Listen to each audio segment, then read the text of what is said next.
Welcome back to the channel. This is Trendy Storm and you are watching third part of What If Naruto was raised by Raikage and build a new clan. If you enjoyed this video, please like, share and subscribe to this channel. Without wasting no more time, let's start the story. Kabuto approached Naruto slowly while adjusting his glasses and wearing a serious expression. You know Naruto-kun, it is not necessary for us to fight each other. I'm afraid I don't agree with you there.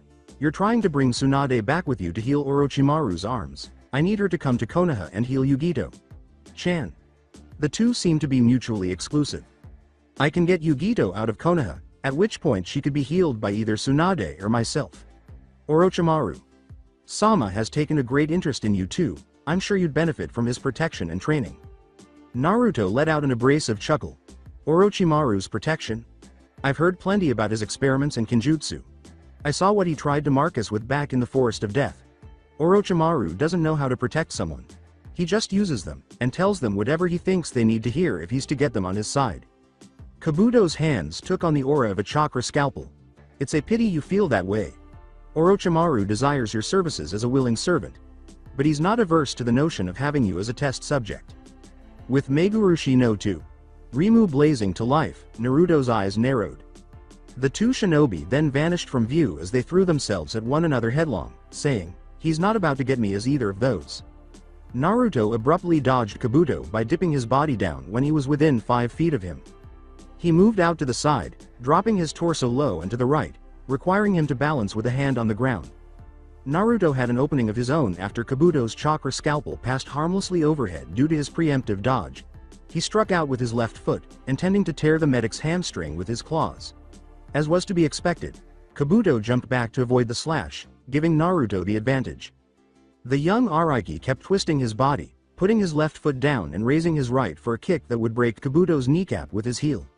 The medic would only have a few seconds to react before the blow landed, and there was nothing he could do to avoid it in midair. Sadly for Naruto, those bare moments were sufficient. As soon as his foot touched the floor, Kabuto leapt to the side. As the medic's first leg landed in front of Naruto's sweeping leg, his second foot landed just behind it, allowing him to trap Naruto's leg between his own. Naruto flung himself sideways in desperation, his eyes wide with surprise. His movement strategy worked well because it kept his lower leg from snapping like a twig due to Kabuto's leg's scissor-like motion. But he was dragged across the ground in agony. At least he would be able to stand, though. After his spontaneous excursion was over, Naruto kicked out with his heel once more, this time aiming for Kabuto's knees, which made the medic release Naruto's leg. Without wasting any time, Naruto snapped the muscles in his abdomen and placed a hand on each side of his head. When he saw Kabuto running toward him, he flipped back to his feet and activated Mantoru no 2. Rimu. Kabuto's hand sprang forward, slapping Naruto's upper arm with his chakra scalpel. Naruto transformed the chakra around his arm into wind chakra as it did. With a hiss of agony, both fighters backed away. Gazing down at his left arm, Naruto grimaced and flexed his fingers. The majority of his upper arm's muscles and tendons had been severed by Kabuto's attack, leaving only his fingers to move. Until his healing factor could fix the damage, it would be pointless. Kabuto also didn't have much money. He had a bloody, mangled hand. Numerous gashes had been caused by the wind chakra. In some areas, the bone was visible. Nevertheless, the bleeding appeared to be stopping considerably more quickly than usual. Naruto's opponent seemed to possess a healing factor as well. Looking at his opponent's wound, the young Ariki's eyes narrowed. Each fighter was currently similarly disabled. Kabuto's hand was useless, but Naruto's arm was immobile. The first person to recover would win. Both would also need to move quickly to avoid their opponent finishing healing before them because neither was certain of the relative speed of the other's healing factor. The situation had become intriguing. As he glanced down at his hand, Kabuto muttered, "Interesting, I must admit that I wasn't expecting that. If you'd have stayed for the prelims you would have known. I suppose you learned about it eventually though, and now you know that it's too dangerous to use your chakra scalpel against me." "True," said Kabuto, drawing an unconventional looking kunai with a hooked tip from a pouch by his side, but a standard kunai can have the same effect. "It's a bit messier of course, but it'll do in a pinch." Kabuto sprang forward as Naruto leapt back, just narrowly missing Naruto's uninjured arm with the kunai. Naruto made a soft landing.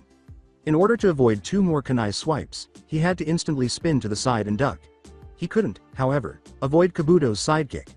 He was thrown backwards and his breath was knocked out of his lungs when it caught him in the gut. Gasping for air, he stumbled to his feet as Kabuto applied pressure. That was quite the impressive use of elemental manipulation earlier Naruto.kun, Kabuto stated in between attacks, but it seems to be of limited use.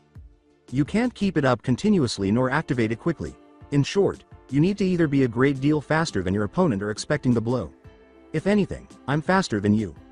And even for the attacks you can see coming, if I use my kunai, your wind chakra won't be able to cut me. That technique won't help you again. Do you really think you can beat me without it? As he said, Naruto caught a glimpse of Kabuto's injured hand. Overconfidence has been the fall of many a shinobi. Kabuto, don't count me out quite yet. Skin looked nearly healed and was growing back. Kabuto had no way of knowing that Naruto's arm was nearly moving once more. He could use it to launch an unexpected attack, but he would need to make it significant. Otherwise, Kabuto was too strong for him to defeat. As the kunai sailed over him, he had to lurch awkwardly to avoid its next thrust, throwing his shoulder backwards and leaning sideways. He lost his balance due to the abrupt maneuver and had to perform a backward handspring, supporting his weight with his lone arm as he retreated. As soon as Naruto got back on his feet, he leaned back sharply at his waist while the kunai whistled above his nose, and Kabuto paced him. He snapped back to his upright posture, splaying his claws in preparation to rake across Kabuto's vulnerable abdomen, and his abdominal muscles tensed. However, Kabuto's cut had only been a feint. His arm had hardly passed Naruto's head when it froze and turned back. Naruto was thrown backwards when the back of his hand struck him across the side of his face. In mid-air, Naruto twisted, lowering his good arm to break the fall and then rolling to gain momentum. This time, Kabuto had not pursued. Instead, he had used the opening to draw a second kunai with his free, recently healed hand by reaching into his weapon pouch. Naruto grimaced. He had little choice but was uncertain if he would be able to use his left arm correctly yet. A foe of Kabuto's level would be too strong for him to contain with one arm for more than a second or two. He wouldn't last long even with two. He had to take a chance in order to put an end to this fight as soon as possible. Either way, the fight would be decided by the next round of blows. After witnessing Kabuto grab both kunai in a backhand position, Naruto fixed his attention on the traitor's chest in the middle. His eyes narrowed in concentration, and he started to gather a small amount of chakra in his left hand. He couldn't afford to miss this. Then Naruto rushed to meet Kabuto as he ran forward. As he ran, the young Raikage protected his left arm with his body and tipped his right side forward. Protecting Kabuto's injured arm from additional harm would seem to be a completely natural and logical response. However, one of the secrets of being a shinobi was deceit. Naruto used it to conceal the Rasengan that was developing in his left hand. Naruto waited for Kabuto to suddenly start moving so that the traitor would give his attack his whole attention. It was only then that Naruto turned and showed off the spiraling chakra orb in his right hand. Even as his first two attacks landed, slicing across Naruto's right leg and arm in a spray of blood, Kabuto's eyes widened in surprise.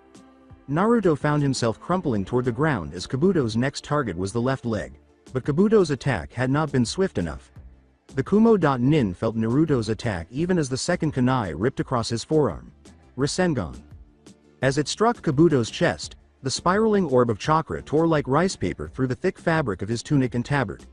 Before exploding in a concussive burst, the medic experienced pain he had never experienced before the attack ground against him for a brief moment. After Kabuto's most recent attack, Naruto fell to the ground, unable to move his limbs. However, Kabuto was flung backwards and struck a boulder with enough force to shatter it. Kabuto was slumped against the rock when Naruto looked up, but it was not to be. "Please just stay down," he whispered. Kabuto grunted slightly in pain as he slowly got to his feet. That was impressive, Naruto.kun, but ultimately futile. I'll still be able to heal from the damage, and I can still. He became aware of a coppery taste in his mouth and was struck by a sudden cough. He also saw his blood splatter the nearby ground. "No," he muttered, his legs shaking under him, "that's impossible." He took a few more stumbling steps forward. As Naruto watched his opponent pass out before he hit the ground, he allowed himself a smug smile of satisfaction. He couldn't have caused that much damage a can to heal. It was not until a green, glowing hand touched Naruto's injured arm, which felt better almost instantly, that he realized Tsunade had moved. "Your hemophobia." Tsunade murmured, "Naruto, you were right about me. I allowed my past to cripple me. I lost track of who I was." Naruto began to smile but stopped when he turned his gaze from the lone Sannin to the other two members of the trio. Unless you want to be crippled by Kusanagi, I'd suggest moving. Tsunade snapped her head around, her eyes widening slightly in surprise.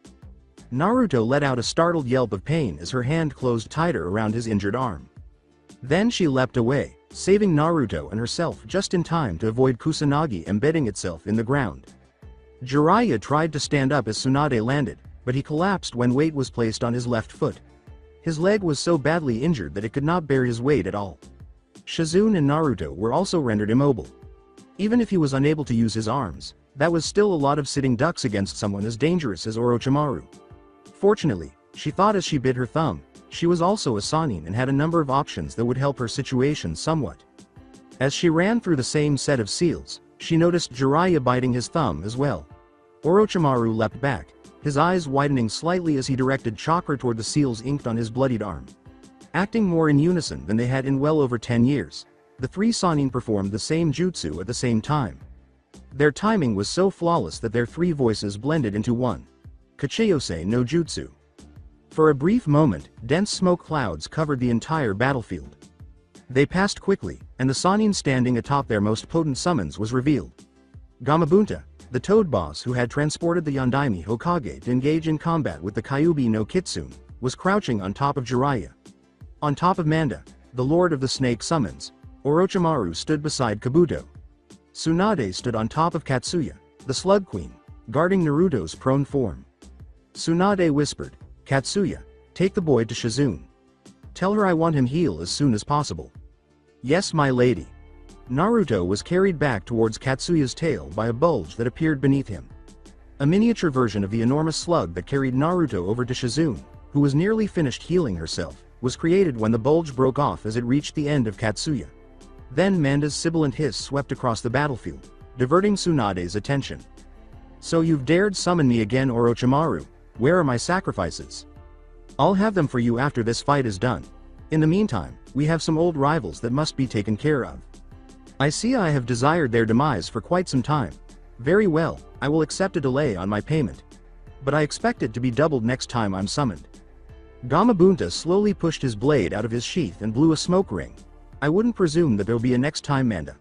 I've been needing a new wallet, a snakeskin one would be nice." Tsunade caught a glimpse of Manda's head turning to face Gamabunta. Now Katsuya. The summons wasted no time in splashing Orochimaru and his summon with a stream of acid. As he raced in Katsuya's direction, Manda responded instantly, uncoiling in a flash and letting the acid dissolve the rocks behind him. Because Katsuya moved much more slowly than Manda, she was unable to stop Manda from encircling her in his coils. Manda tried to crush the slug by tightening his coils. Katsuya was by no means without options, even though she might not have had Manda's speed. She tumbled out of Manda's grasp and vanished in a shower of smaller slugs. Katsuya regrouped at a safe distance while Tsunade accompanied her. Then Jiraiya's cries, "Bunta, let's get some oil," reverberated throughout the field. The toad puffed out his chest and then released a stream of oil, saying, "Right." Spitting a stream of fire on an intersecting course, Jiraiya joined in on the fun as well. As it splashed around the snake summon, the oil and fire collided and turned into a raging inferno. Columns of fire rose on the battlefield, blocking Manda's view as the flaming oil continued to crash down. The two stopped attacking at an unspoken cue, hoping that the fire would subside and they would be able to see their opponent. "Think we got him?" "No, too easy." The two, Jiraiya and Tsunade, gazed into the flames, waiting for them to extinguish. They noticed Manda's outline silhouetted inside the fire as it dwindled. They dared to think that they had defeated their enemies for a brief moment. Jiraiya muttered a curse as the flames eventually went out, saying, "It's just the skin." After glancing across the field, Bunta asked, "Then where's the snake?" "He's underground," Jiraiya said as soon as she saw the dirt begin to shift, and then the ground exploded in a shower of dirt. Bunta caught the snake in his webbed hands and dropped his blade. After the dust had settled, they were seen to be holding Manda's tail. Gamabunta and Jiraiya both muttered obscenities. Behind Bunta, Manda emerged with teeth ready to sink into the toad. Then he was covered by a shadow. Manda looked up to see the descending form of Bunta's Tonto, and Orochimaru leapt aside. With a cry of struggle, Tsunade slammed the heel of her hand against the hilt, forcing the blade through Manda's upper and lower jaws before burying it firmly in the ground. She crouched on top of the hilt, breathing heavily from the strain of moving the enormous blade. "Damn, I was trying to put that through your brain." or at least catch Orochimaru with it too. Orochimaru's tongue sprang at her before she could say anything more, and she had to jump away to escape being strangled. She hit the ground and had to jump to the side right away to stay clear of Manda's flailing coils. In an instant, Orochimaru was on her. However, Tsunade had no trouble avoiding his armless blows and retaliating with a devastating blow to the side of the face. If Orochimaru hadn't been able to stretch his neck, the force of the blow would have thrown him away. His foot flew up to catch Tsunade in the stomach, but his body stayed put while his head flew away. She swung him around and slammed him against a boulder after catching his foot in her hands to keep herself upright. His head was too far away to see where he landed, and he landed awkwardly. He staggered as a result, catching Tsunade's subsequent fist with his chest. His body flew off in a different direction, and his neck snapped like a whip. Before his neck returned to its natural length, she delivered another blow that sent him crashing to the ground.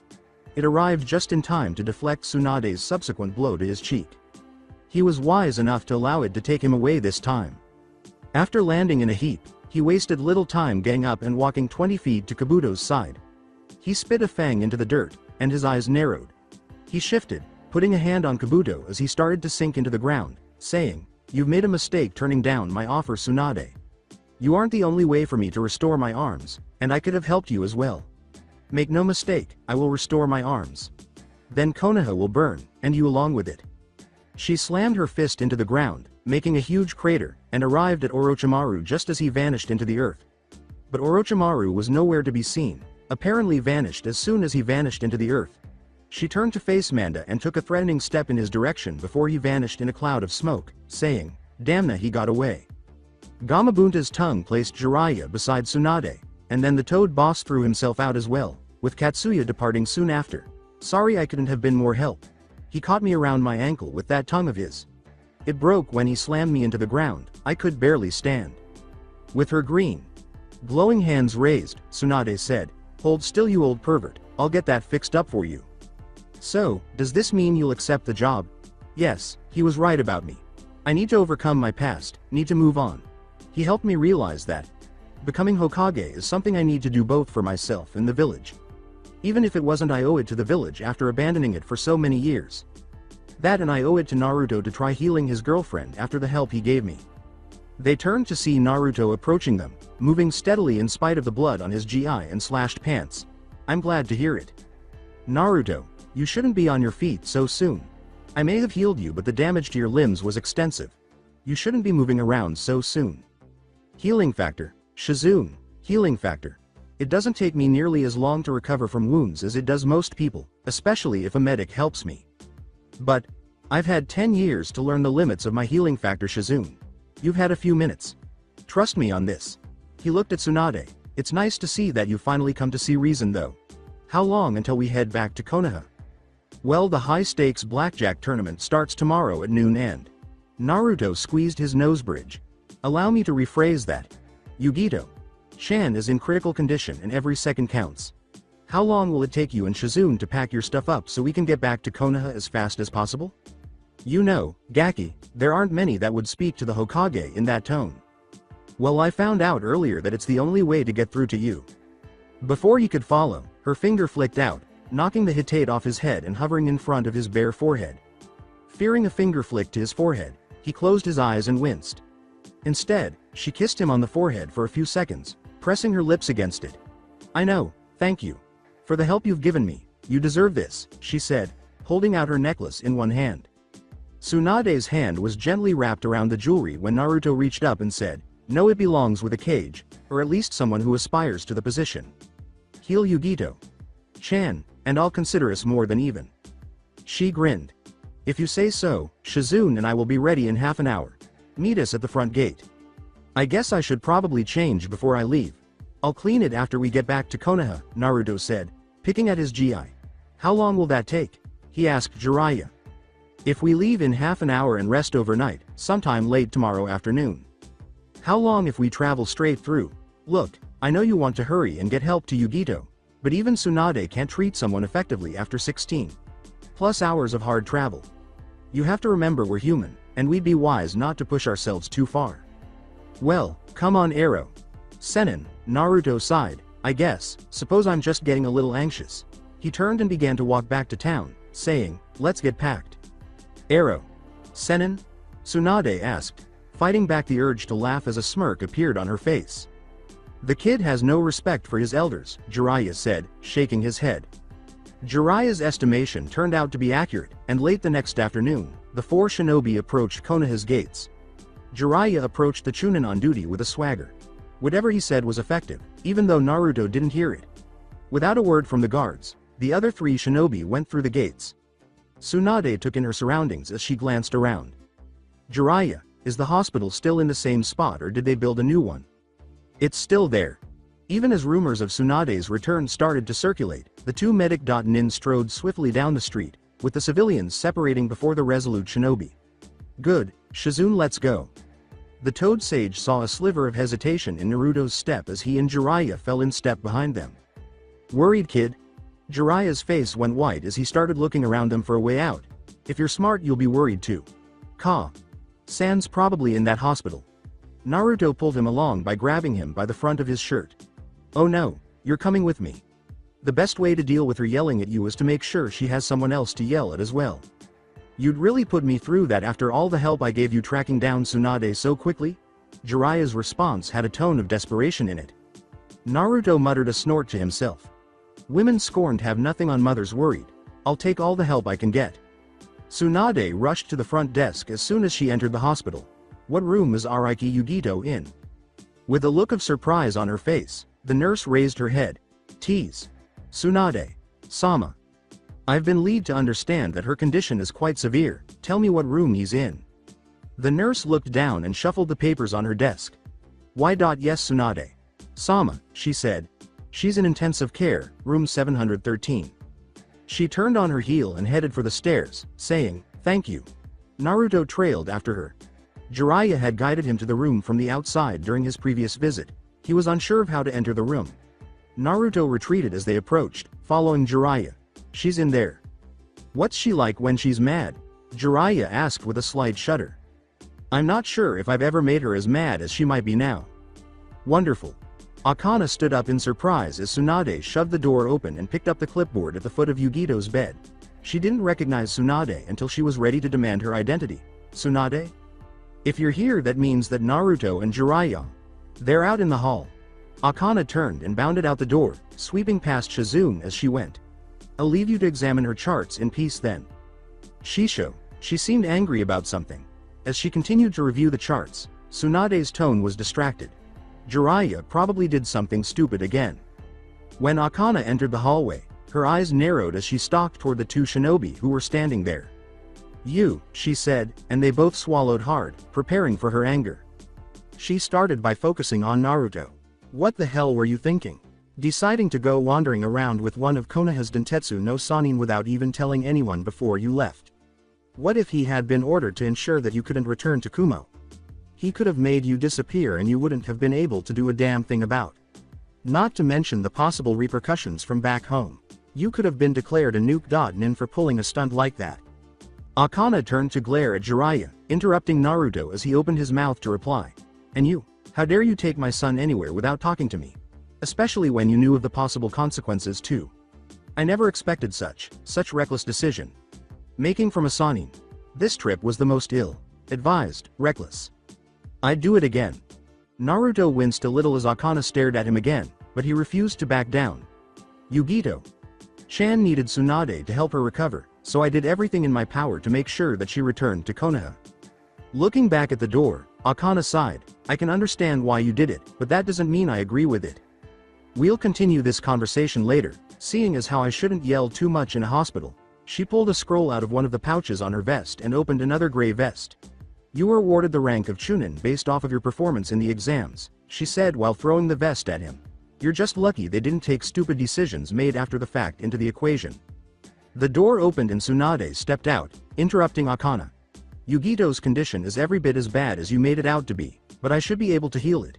She glanced around the space. Shizune.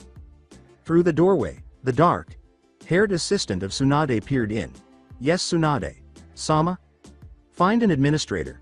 Tell them I want an operating room prepared as soon as possible for Araiki Yugito."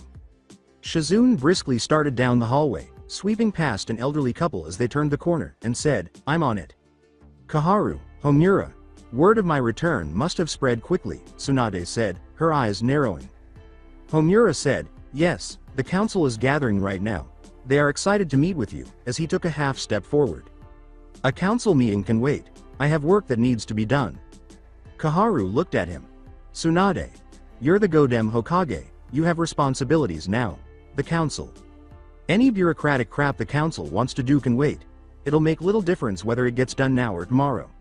That lack of urgency isn't a luxury I have with my newest patient. Or perhaps you'd like to explain to Kumogakure why Araiki Yugito died in bed because the best medic in the elemental nations was bogged down in a pointless meeting. Tsunade, listen. Kaharu scowled. No, you listen. The previous Hokage died leaving Konoha without a Hokage. The council then appointed a new Hokage, so as soon as that person accepts the position she becomes the Hokage immediately. That means that you listen to me, not the other way around. I'll meet with the council tomorrow, barring any complications in Yugito's surgery. Am I understood? Despite their frowns, Kaharu and Homura were prudent enough to avoid further upsetting Tsunade. Yes, Hokage. Sama. Good. The two walked away after turning around. After a few minutes, Shizune returned and informed Tsunade that operating room number 2 would be prepared in 15 minutes. Good, I'll go prep for surgery. She turned toward Naruto. I'll have to ask you to wait somewhere else. This is a delicate procedure and it would be better to perform it unobserved. With a nod, Naruto said, if you say so. Naruto swallowed hard and suddenly wished he could switch places with Yugito. Akana crossed her arms and said, good, you're coming back to the hotel with me. I'm not done talking with you yet. Akana spent the next 30 minutes thoroughly chewing Naruto out. Mitoku had made the sensible decision to stop the tirade after a few minutes. As the boy passed him, Naruto swore he heard his normally stoic teammate snicker, though he couldn't be positive. Naruto returned to the hospital and sat in the hallway outside the operating room after she eventually ran out of steam. In what was an impressive display of patience for him, he sat there for 2 hours. But as soon as the operating room light went out, he stood up and waited for Tsunade to appear. She pushed the door open a few minutes later, saving him from having to wait long. He gazed eagerly at her until she spoke. Yugito's going to be fine. Judging from what you told me about the occasional sedative effects of your bloodline and what I was able to observe, she should be awake late tonight. She probably shouldn't move around for a while though. Feeling the world's burden lift off his shoulders, Naruto leaned back against the wall and sighed deeply. Thank you so much. It was the least I could do. Now I should go see what kind of condition my house is in. Isn't there a Hokage manor here? My grandfather built practically this entire village, including both the Hokage manor and the Senju clan estate where he settled his family. He made one bigger than the other. Whatever, I'm going to go wait for Yugito Chan to wake up. Uma, what room is she going to be in? Naruto nodded once in agreement and took a seat to wait. They're going to keep her in there so they can monitor her condition during her recovery. I'd wait a few minutes until the doctors leave, then feel free to go in and wait. A few minutes after the other medics had left, he crept into the room and sat down in a chair to wait. For the first time since the finals, Naruto felt himself calm down, and within a quarter of an hour, he fell asleep. A few hours later, in the dead of night, he woke up with a start. His hand flitted down to his kunai holster as he saw someone moving about in strange places. Then he realized who was moving and recalled his location. In a flash, he was at Yugito's bedside, watching her twitching restlessly for a few seconds before opening her eyes. Where am I? She asked in a drowsy murmur as her eyes wandered around the room. Operating room at the Konoha hospital. What happened? He saw her wince, which was similar to the one he had when his memories returned, and said, I see your totem pulled the same stunt as mine did. Let's see Asuna invasion, our fight with Gaara. A building fell on me. Yeah, what happened after that? I had to keep fighting Gaara. If I had tried to dig you out, he would have killed me in an instant. He called upon the full power of Shukaku, transforming himself into a sort of avatar for the demon. I had to respond with an avatar of my own, too. Rimu Kanju. Ganj. I beat him, but received grievous wounds in the process and had my chakra drained almost dry. Jiraiya got there just as I lost consciousness, dug you out and got us both to the hospital. Their fingers twined as his hand found hers beneath the bed linens. My totem was healing my wounds, so I was unconscious for a few days. When I woke up, you were still unconscious, and Rin informed me that you were still on the verge of death despite the treatment they had given you. Jiraiya then arrived and informed me that he was being sent off to bring back Tsunade to serve as the Godem Hokage following Sandame's death. I kind of snuck off with him, and Ka-san wasn't happy about it. In any case, Jiraiya was able to find her in the third city he visited after receiving word of her in the second, and it took a lot of persuasion to convince her to come here because she was reluctant to return to Konoha due to her past, and Orochimaru was also pursuing her. Apparently Sandame had a lot of damage done to his arms. To cut a long tale short, I assisted Ba-chan in regaining her will to defend herself, and she defeated Orochimaru, and the snake fled. We returned to Konoha as soon as possible, and Tsunade operated on you, which is the first time you've been conscious in roughly a week. Yugito couldn't help but chuckle in spite of herself. You make it sound so simple, like it was no big deal. It was simple. Rin said you were on the cusp of life and death and that all they could do was keep you alive. To heal you a better medic was needed. Tsunade was the only one I knew of and Jiraiya happened to be looking for her too, so I decided to make sure she came back. Yugito just lay motionless for a while. Naruto never ceased to astound her, even after all the years she had known him. When he had a goal in mind, he gave it his whole attention. When he succeeded, it was all the more amazing because he would simplify it to the point of absurdity. That night 10 years ago, Konoha had indeed lost a fine man and a fine shinobi. Satisfied to fall back asleep in his arms, she drew herself closer to him. Her sleep was erratic, though, and she was still not fully recovered. Naruto was pulled into wakefulness by her awakening in the wee hours of the morning. She demanded that he kill time by telling her more in-depth information about what had happened since the building collapsed on her, or as much of it as he was aware of. As Naruto was wrapping up his story, Tsunade entered the room with almost perfect timing. Because of Tsunade's ability to suppress her chakra signature, Araiki was unaware that it was more likely that she was listening outside the door. She held up a glowing green hand and said, "Nice to see you awake. Now, if you'll sit still for a few minutes, I need to check to see how your injuries are coming along."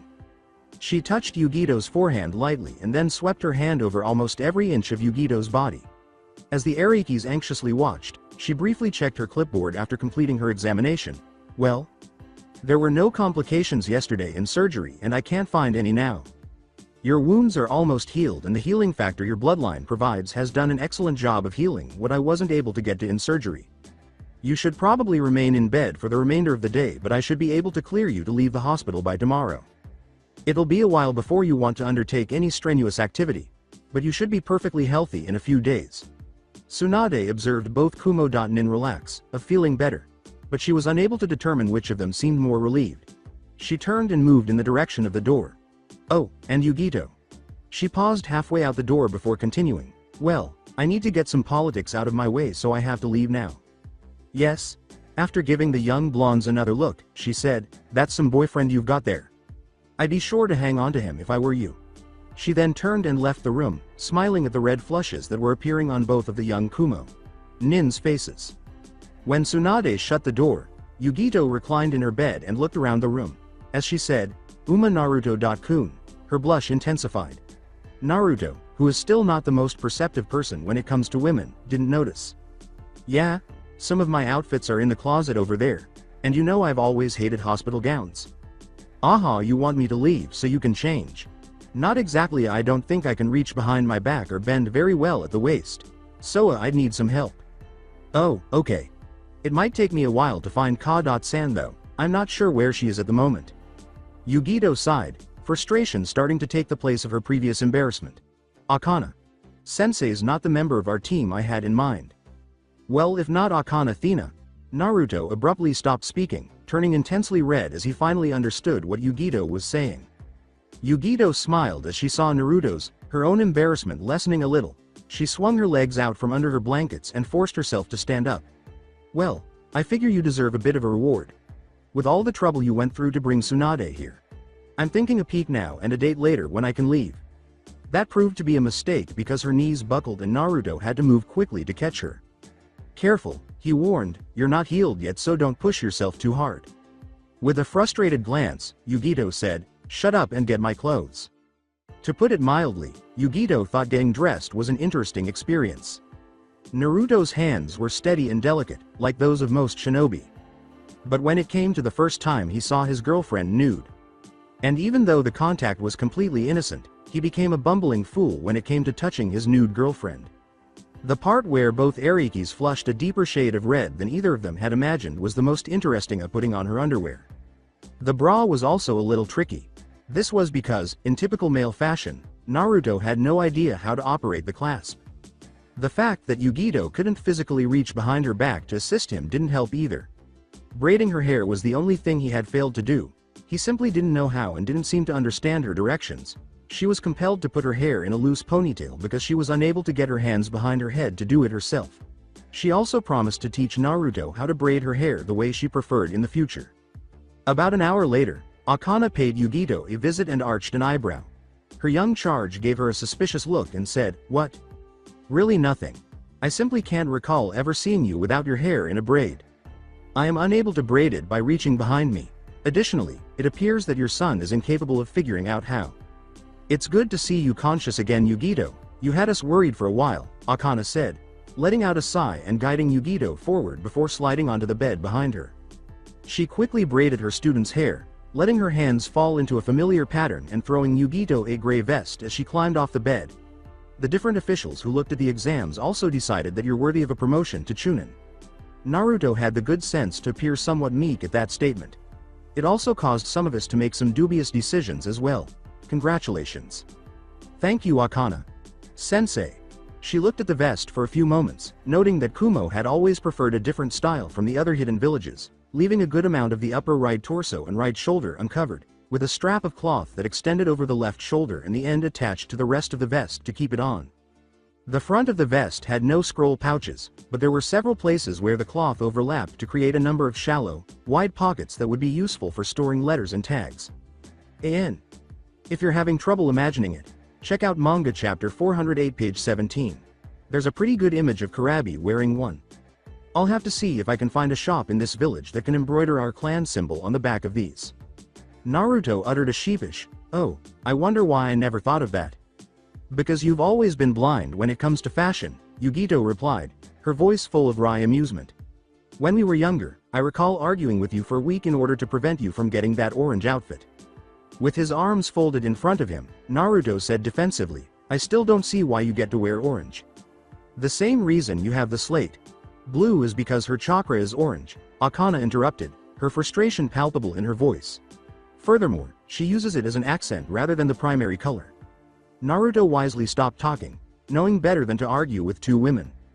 When Tsunade finally arrived at the Hokage's office for the first time, it was late in the afternoon, and she had spent nearly the whole day meeting with the council.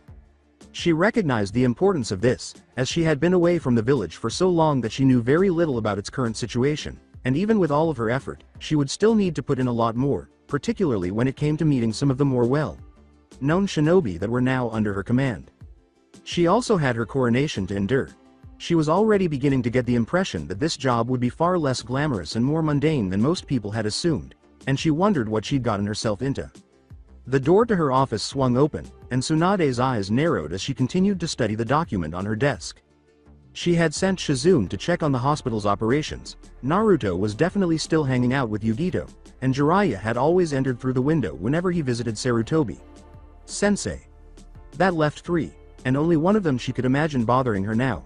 She looked up, and her suspicions were confirmed when a bandaged old man entered her office with the help of his cane. "To what do I owe this honor?" she said in a subtly caustic tone. Tsunade was practically radiating sarcasm and contempt, but Danzo maintained his composure and said, "I have come here to discuss something with you regarding the team Kumogakure no Saito sent to participate in the Chunin exams." Request denied. After scowling in a brief pause, Danzo said, "I have not yet made a request. Your motivations, opinions, and preferred approaches aren't particularly enigmatic, Danzo," Tsunade said, rolling her eyes. "I'm not going to try to kidnap either of them in order to further strained relations with Kumogakure. With all due respect, Hokage Sama, you may be letting your relationship with the boy cloud your judgment." As she spoke again, Tsunade glared at him and said, "My worries about Kumogakure's response are just as legitimate as they were during my earlier encounters with Naruto. If anyone takes action against them under mysterious circumstances, I will hold you personally accountable and forbid you from attempting to keep either of them in Konoha. You can't be serious, can you? I'm not alone in this village, you know, in wanting them to remain here. Then you had better make sure nothing happens to them."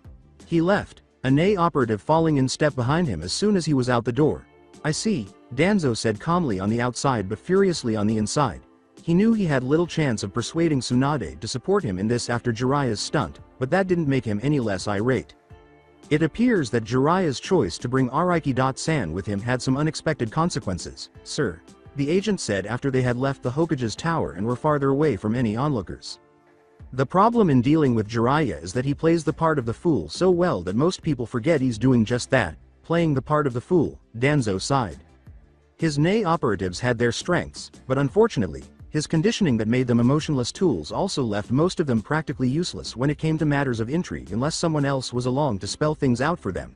He has justifications for almost everything he does, even if only he is aware of them. He did not anticipate this unanticipated consequence. I see, sir. Of course you do, Danzo said, careful not to sound sarcastic. Now, get a group of operatives together and make sure nobody else tries anything with those two. If at all possible, I would prefer to avoid the trouble of an investigation. Yes, sir. The Nei operative vanished from view, leaving the elderly war hawk to think alone. It appeared that he would have to accept the unpleasant possibility of engaging in the same political conflicts with Jiraiya and Tsunade as he had with Sarutobi. As Tsunade had predicted, Yugito was well enough to leave the hospital the next day, and she managed to walk back to the hotel almost entirely on her own, only requiring Naruto's assistance when she stumbled and couldn't catch herself. They had to walk slowly, though, and the streets rather than the rooftops, which allowed the people of Konoha plenty of time to crowd around Naruto as they had done during his stay in Konoha. The two Kumo.nin were simply thankful that the crowd seemed to be careful not to obstruct their progress. In fact, few of them ventured near the couple, seemingly not wanting to encroach too much. The journey back to the hotel wasn't too bad overall, though Naruto sat down on a couch in the common area of the suite with a sigh of relief. Akana glanced up at Yugito from a book she was reading and asked, "How are you feeling?" "Weary, irritable, and sore. I'm eager to regain my health." "Have patience. You were seriously injured, Naruto, and you both can't bounce back from that kind of thing very fast." "I know, but that doesn't make it any less annoying. Consider it a lesson in patience then." Later that day, Tsunade's coronation took place in the open space in front of the Hokage's tower, where a large number of Konoha shinobi and dignitaries from Ho no Kuni were present, along with the new Hokage and Konoha's council, as was customary. Jiraiya, who may not have enjoyed public speaking but had a flair for drama, and anyone who had read his novels knew he had a way with words, was forced to speak for the occasion. Naruto was also present, honored with a spot for his role in bringing Tsunade back to Konoha, which was, of course, also partly because of his relationship to the Yondaime. Sarutobi Konohamaru was also present, leading Naruto to believe that relatives or descendants of previous Hokages were invited if they did not already have a seat on the council, as was the case with Sarutobi Isuma. The Kage is one of the most significant and esteemed figures in any of the major hidden villages, and Konoha is no exception, Jiraiya said as he strode to the edge of the roof and looked down over the assembled crowd before starting his speech. By joining forces with Uchiha Madara and a prospective noble to establish Ho no Kuni and Konohagakure no Saito, the Shodai Hokage played a crucial role in the establishment of our village. Using his Mokuton methods, he constructed the village almost overnight and put up a valiant fight to protect it from danger. He transformed Konoha from an experiment into a military powerhouse that other emerging countries rushed to imitate. However, he lost his life in the final battles of the Second Great Shinobi War, which determined the early borders and allegiances of the Elemental Nations era. His brother, the Naidame Hokage, succeeded him. The Naidame saw his village through the end of the war and helped Konoha get through its sorrow. He oversaw the first time our village had experienced peace. He established Anbu Black Ops, the Ninja Academy, and numerous other practices that the Shodai had been unable to establish during the war. However, the fragile peace that resulted from the Second Great Shinobi War quickly led to the Third Great Shinobi War, in which the elemental nations were at each other's throats once more. Like his brother, the Naidame was killed in battle, nearly by himself, keeping a battle fleet from Kirigakure from making it to Konoha's shores. His mastery of water was unmatched, not even by the lords of Mizu no Kuni. The Sandame Hokage, a descendant of both of his predecessors and a scion of the Sarutobi clan, then took up the mantle. Despite rival nations on all sides of its borders, he led Konoha through the war with a masterful campaign. However, the Sandame is best known for his achievements outside of the war. He trained the greatest shinobi Konoha had ever seen while working as a Junin instructor. At the end of the war, he oversaw the peace negotiations. Furthermore, he maintained enduring peace rather than grabbing short-term advantage despite being the head of the most influential village. The longest period of peace this continent has ever experienced was brought about by his negotiations. Even so, he put forth great effort to create new alliances and policies that would guarantee the peace. As the first Hokage to retire rather than be killed in combat, the Sandaime did so with satisfaction. I trained the Yondaime Hokage, his successor. He had the potential to be the greatest shinobi, the greatest Hokage, and the greatest man the elemental nations had ever known. He was a genius unlike any I had ever seen. It was not to be, but I thought he would do it too. He discovered that the Kyuubi no Kitsune was getting closer to Konoha 2 years into his rule. Konoha's shinobi forces were compelled to face the beast in order to stall it, shattering any slim hopes that it would change its course. The Yondaime then materialized to make the ultimate sacrifice atop Gamabunta. In order to call forth the Shinigami and encase the beast in his infant son, he gave his life. So another Hokage lost his life defending his village. The Sandaime was compelled to re-enter the workforce and assume the role of Hokage. Rebuilding Konoha's dispersed forces and navigating through multiple dangerous situations as other villages attempted to exploit Konoha's vulnerable state presented him with an unenviable task. However, he was more than capable of handling the task, and Konoha was once again regarded as the strongest shinobi village in a few years. However, he eventually met the end he had escaped during his first term. Orochimaru, a traitorous former student of the Sandaime, tricked Tsunagakure into attacking Konoha in addition to his own Oto forces by killing the Kazekage. The Sandaime was compelled to engage Orochimaru in single combat while the battle raged around him. In order to force Orochimaru to escape and essentially put an end to any future animosity from the Oto.nin, he sacrificed his life to cripple his former pupil. The title of Hokage has always been associated with hero status in our village's history. On and off the battlefield, each of the 4 Hokages has been one of Konoha's finest. They helped in the worst of conflicts, making sure their village would not be harmed. Whenever possible, they guided Konoha through the most delicate negotiations without resorting to violence. They constructed this village, carried it on their shoulders, and shaped it into what it is now. This village has never known heroes like them. At this point, Konoha needs a new Hokage again. Someone capable of upholding the legacy these heroes have left behind. On the battlefield, Konoha needs someone who can compete with anyone. It requires someone who can find peace whenever possible through negotiation in the most trying situations. It requires a person who embodies the will of fire and is prepared to put Konoha and its residents' safety first. We have located that individual. Being blood relatives of both the Shodai and Nidaime Hokage, she is the last surviving member of the Senju clan. Her teammate trained the Yondaime, while the Sandaime Hokage instructed her. As a medic, she is unmatched and formidable on the battlefield. Above all, she has gained knowledge from her sensei, grandfather, and granduncle. She understands what it means to put her life in danger to defend those she cares about. Tsunade, dressed in her office robes and hat, strode forward on cue, saying, "I present to you Senju Tsunade, the Godem Hokage of Konoha no Saito. There is no one better suited for the job." The crowd below roared in approval as Tsunade stood there, an unbreakable pillar of strength. Naruto was sent out early the following morning by Yugito. One of their current shirts to serve as a template, their new Chunin vests, and detailed written instructions from Yugito were all in his bag. When he woke up, she handed him the bag and told him to find a place where they could have their vests embroidered with the symbols they used for their present attire. When he said that she usually didn't trust him with anything related to fashion, she responded that she wasn't well enough to search Konoha for an embroidery shop and then gave him a stern warning not to make a mistake. Though he wasn't entirely sure how he could fail at that task, Naruto made the sensible decision to avoid arguing with her. As a result, he was now avoiding the streets by staying on rooftops.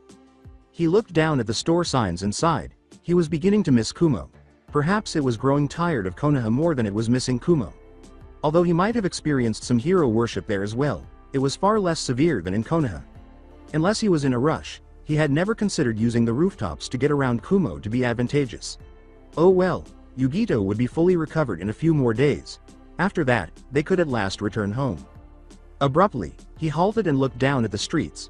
It was the shop that a Konoha resident had suggested as the village's greatest clothes store. Leaping to street level, he landed in front of the door and quickly went inside. As he walked in, a middle-aged woman noticed him right away and looked up from behind the counter. "Welcome Araiki-san, to what do I owe the pleasure of your visit?" Relieved to have found a place where he would be treated normally, Naruto sighed. He swung the bag up and let it thud on the counter. "Yugito-chan and I were promoted to Chunin during the exams and wanted to get our vests embroidered like my GI is. She included instructions for what she wants done."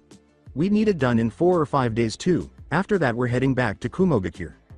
As she searched through the bag, the woman muttered absently under her breath, "A lot of people here will be sad to see you go." She took out Yugito's instructions, skimmed them over, and then looked at the clothes in the bag.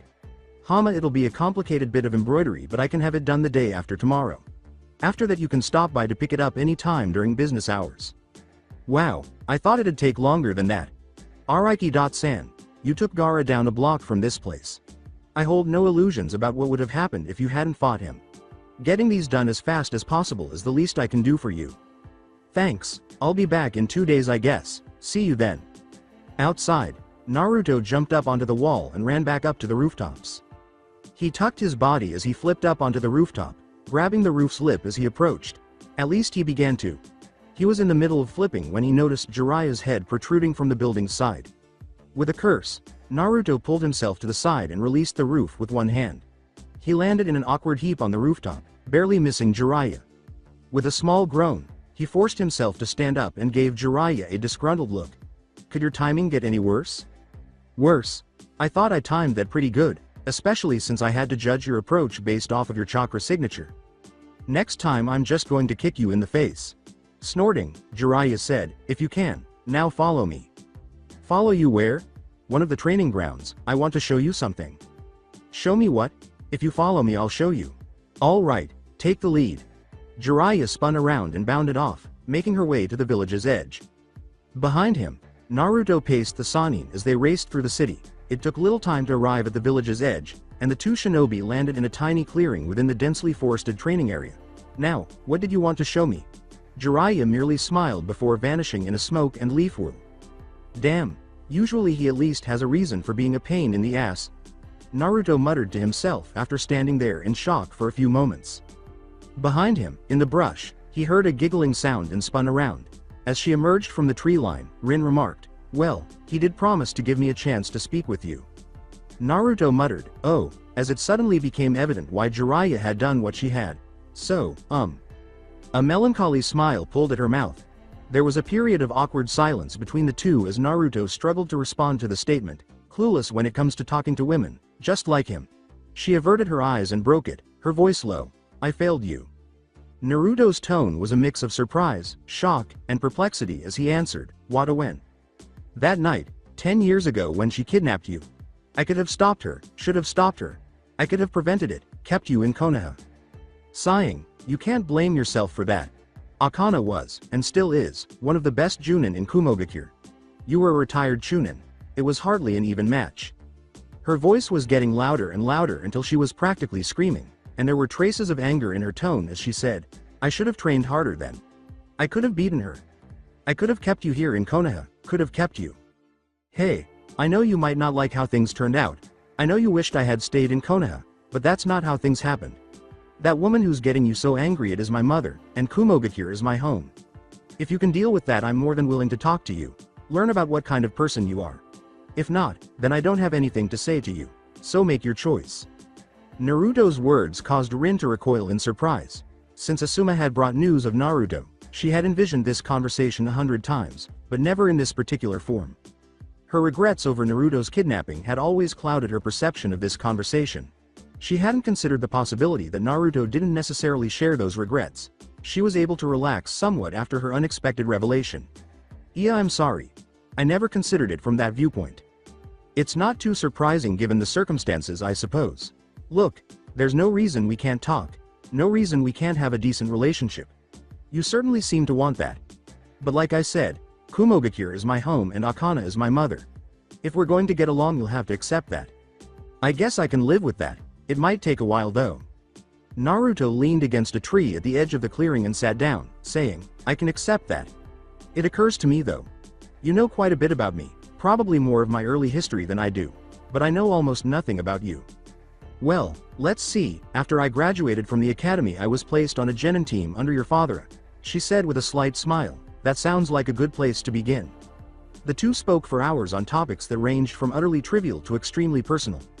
Both of them were extremely happy by the time Naruto had to depart, and he made a commitment to try to see her once more before he had to go.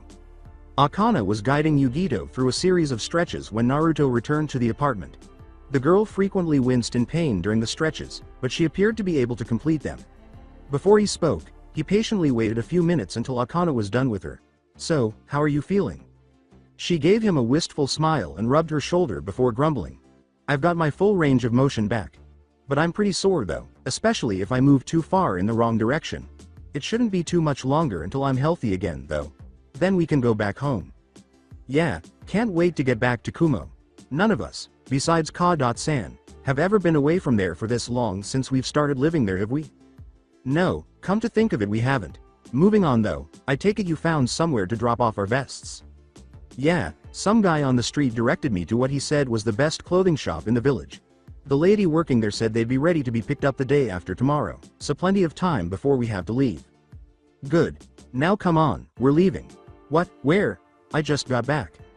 "Well, first there's the date I told you that you were going to take me on. Then you're going to take me shopping so I can pick up a few pieces of clothing." He looked up. "You just got a new vest. Why do you need more clothes?"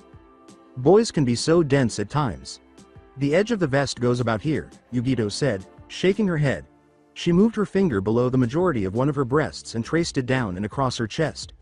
"So that means that unless I get something else to wear under it, my breast will be hanging out for everyone to see. Needless to say, it's not a look I'd be thrilled with. So we're going clothes shopping." After a moment of idly standing there, Naruto said, "Oh." As she left the room, Yugito grabbed him by the arm and rolled her eyes. After a brief pause, she added, "And no Ichirakus. Now, where are you taking me for our date?" she asked. But, no, in the end, the couple decided on a barbecue restaurant. With minimal effort, Naruto was able to obtain a quiet, corner booth. He had some advantages because of his position in Konoha. After placing their orders, the two waited silently for the meat to arrive. Yugito didn't speak until the meat was placed on the grill. "So, after I went down in our fight with Gaara, that fight must have gotten intense." "Yeah. That method we were using before, trying to avoid him and wear him down. It wasn't an option anymore. I had to match him, throw everything I had at him and go head to head. It was riskier, but I had no choice. You were alive, but I wasn't sure how long you'd be able to last. The rest of that fight, I was worried the whole time. I knew that if I screwed up, if I made just one mistake, I wouldn't be the only one who died. The thought of failing when you needed me, that scared me more than anything." For a while longer, the two fell silent, with the only sound coming from their booth being the sizzling of the meat on the grill. Yugito next said, "While I was unconscious, you tried it, didn't you? That mind-walking thing we've been theorizing about." "Yeah, I found your totem, but..." "I know, she told me, kind of. It was more of a sense of emotions, love and reassurance, during those brief instances where I had any idea what was going on around me. It was. I'm not sure how to describe it. I was so confused during most of the time when I was recovering, confused and lost. The message you sent, it really helped me pull through. Thank you." "Hey, I was going to do anything I could to get you to pull through, anything. That's one of the reasons that I decided that we were going to start dating all those months ago," she said, using chopsticks to remove the first piece of meat from the grill. "Hey, that's a two-person decision, you know." As he put a piece of beef in his mouth, Naruto muttered something under his breath. "I remember telling you that you were going to take me out on a date. And you didn't exactly put up much of an argument." The remainder of the meal was passed around in friendly banter. When they were finished, Naruto paid for the meal. It was then discovered that she had conveniently left her wallet back at the hotel, and Yugito pulled him off to the closest clothes store. Naruto just let out a frustrated sigh and paid for her purchases. They returned to the hotel with the rooftops. As they walked down the hall to their suite, the two were having a light conversation. As they got closer to the door, Yugito's eyes glinted playfully. Naruto was spun around and backed up until he collided with the door after she grabbed him by the shoulder.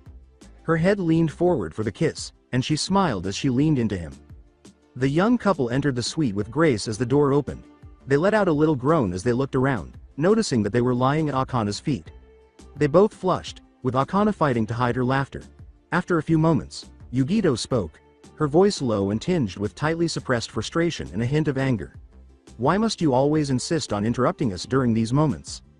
As Akana answered, it was easy to hear the laughter in her voice. "I thought the answer to that would be obvious, with you sitting on my son in such a copyright position and all." Naturally, Akana ducked out of view and reappeared beyond Yugito's grasp after Yugito snarled and gave her a halting swipe. "I wasn't sitting on him until you decided to dump us into the room." "Oh sure, always with the excuses." Mitoku was busy sharpening a string of kunai when he looked up from his seat. If you and Naruto were more aware of your surroundings instead of becoming preoccupied with each other, you would be able to sense Akana-sensei before she would be able to disturb you. But then it would hardly be romantic now, would it? Yugito said, staring at him neutrally. Akana finally burst out laughing, and Yugito groaned in frustration. I was just pointing out how you could avoid future repetitions of this situation. Yugito finally felt fully recovered from her injuries 3 days later, and Team 4 was packing their belongings in anticipation of their trip back to Kumogakure. Now, Yugito and Naruto wore their Chunin vests. Naruto's torso was only wearing the vest, and he had retained the same pair of pants he had worn before. Because it showed more of the distinctive markings of Megurushi no to Rimu, he had always preferred comparatively little clothing on the torso. Because of Yugito's feminine qualities, it was not possible to wear the vest alone. To wear underneath it, she had located a strapless, navy blue tube top that fell just below her shoulders. The knock on the door interrupted them as they were checking the suite again to make sure they had packed everything. An Anbu member from Konoha was standing there when Akana opened the door. Yorika Akana, the Hokage, apologizes for the inconvenience but requests to see you and your team in her office as soon as possible. Did she say why? No, but she stressed that time was of the essence. Naruto, do you have any idea what she wants? Akana asked, casting a sidelong glance into the room. No, but I don't think she'd send for us if it wasn't important. Her students shrugged their packs off their shoulders and fell behind the Anbu as he raced towards the Hokage's tower, saying, very well, leave your packs here. Let's go see what Tsunade wants. The first person to enter Tsunade's office was Naruto. Hey, Ba-chan, what are you calling us here for? Normally, Tsunade would have been furious, to put it mildly, at that nickname. On the day of her coronation, she had been extremely tempted to give him another of her dreaded finger flicks when she had first heard him refer to her in that way. But his remark hadn't been loud enough to reach the rest of the audience, and it wouldn't have been very dignified to send the Yondaime's son flying off the tower's roof. Indeed, Tsunade would typically have been irritated by now. However, it was her ability to maintain composure and professionalism that made Naruto realize how serious the situation was. She gazed at the Kumo.nin in front of her while resting her chin on her interwoven fingers. She stated solemnly, Uchiha Sasuke seems to have defected from Konohagakure no Saito. Akana sighed. I understand that this development must be troubling for your village, but I fail to see how this concerns me and my team. He is defecting to Otogakure and Orochimaru, Tsunade said after taking a deep breath. She paused to observe how the three young Kumo.nin tensed at the name. Sasuke does not yet know this, but Orochimaru plans to seize control of his body, acquiring the Sharingan in the process. I know that Orochimaru may not represent quite the threat to Kumo that he does to Konoha, but I know that your team has had trouble with him firsthand. If he is able to acquire the Sharingan, the threat he presents to the entirety of the elemental nations will only be intensified. Why are you telling us this? Akana asked after pausing for a moment. Tsunade murmured, normally, I'd send my best shinobi on this mission. Their skills probably wouldn't be needed, but I wish to leave as little room for error as possible. Unfortunately, my higher ranking shinobi are not currently available. There are only 2 shinobi of Chunin rank or above available, both newly promoted after the exams. They've been able to locate 2 genin to assist them. Thankfully, the members of Konoha's rookie squads are all exceptionally talented for genin. In response, Akana said in a measured tone, that seems to be a rather small force to send on a mission of this importance. I know, that's why I'd like your students to join the mission. Why just us? Why don't you want a Junin on this mission? Scowled Naruto. It was Akana who responded, in case complications arise. I was the one who kidnapped you 10 years ago, and given the way the village currently views you, I doubt they've forgotten that. If something were to go wrong and I was there when the Sharingan was lost, I don't even want to know how this village would react. Naruto's expression was one of disbelief. That's crazy, he exclaimed, turning to face Tsunade. Would you really not send Akana-sensei on the mission because of that? He asked. Your mother's right, Naruto. Don't underestimate the importance of politics and public opinion. Just because they don't always make sense doesn't mean they can be ignored. So, what do you say, Akana? The individual in question sighed.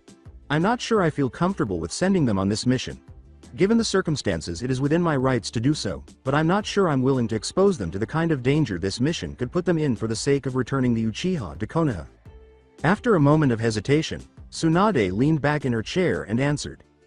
From what I have been able to gather about Orochimaru, his right hand man is Yakushi Kabuto, the shinobi Naruto defeated as part of his effort to bring me back to Konoha. Furthermore, since Orochimaru's current body is failing him, it is likely that Kabuto is at Orochimaru's side to ensure his continued survival. In other words, Naruto's already defeated the worst Orochimaru can throw at him, and it's unlikely that he'd face anyone that talented during this mission. Besides, bringing back Sasuke isn't a priority.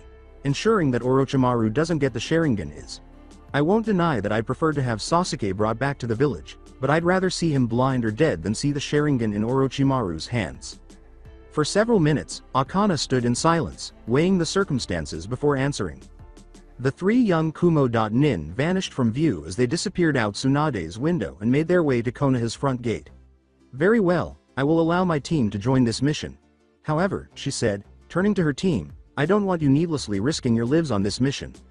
I know there's risk in every fight, but if you're clearly outmatched, I expect you to retreat and get out of there. Am I understood? Her students nodded. Tsunade slumped back in her chair with a sigh of relief. Thank you. I'm not sure the shinobi I was able to spare would have been able to pull this off without assistance. For the longest time, Akana sat there and gazed out the window. I just hope I made the right decision here.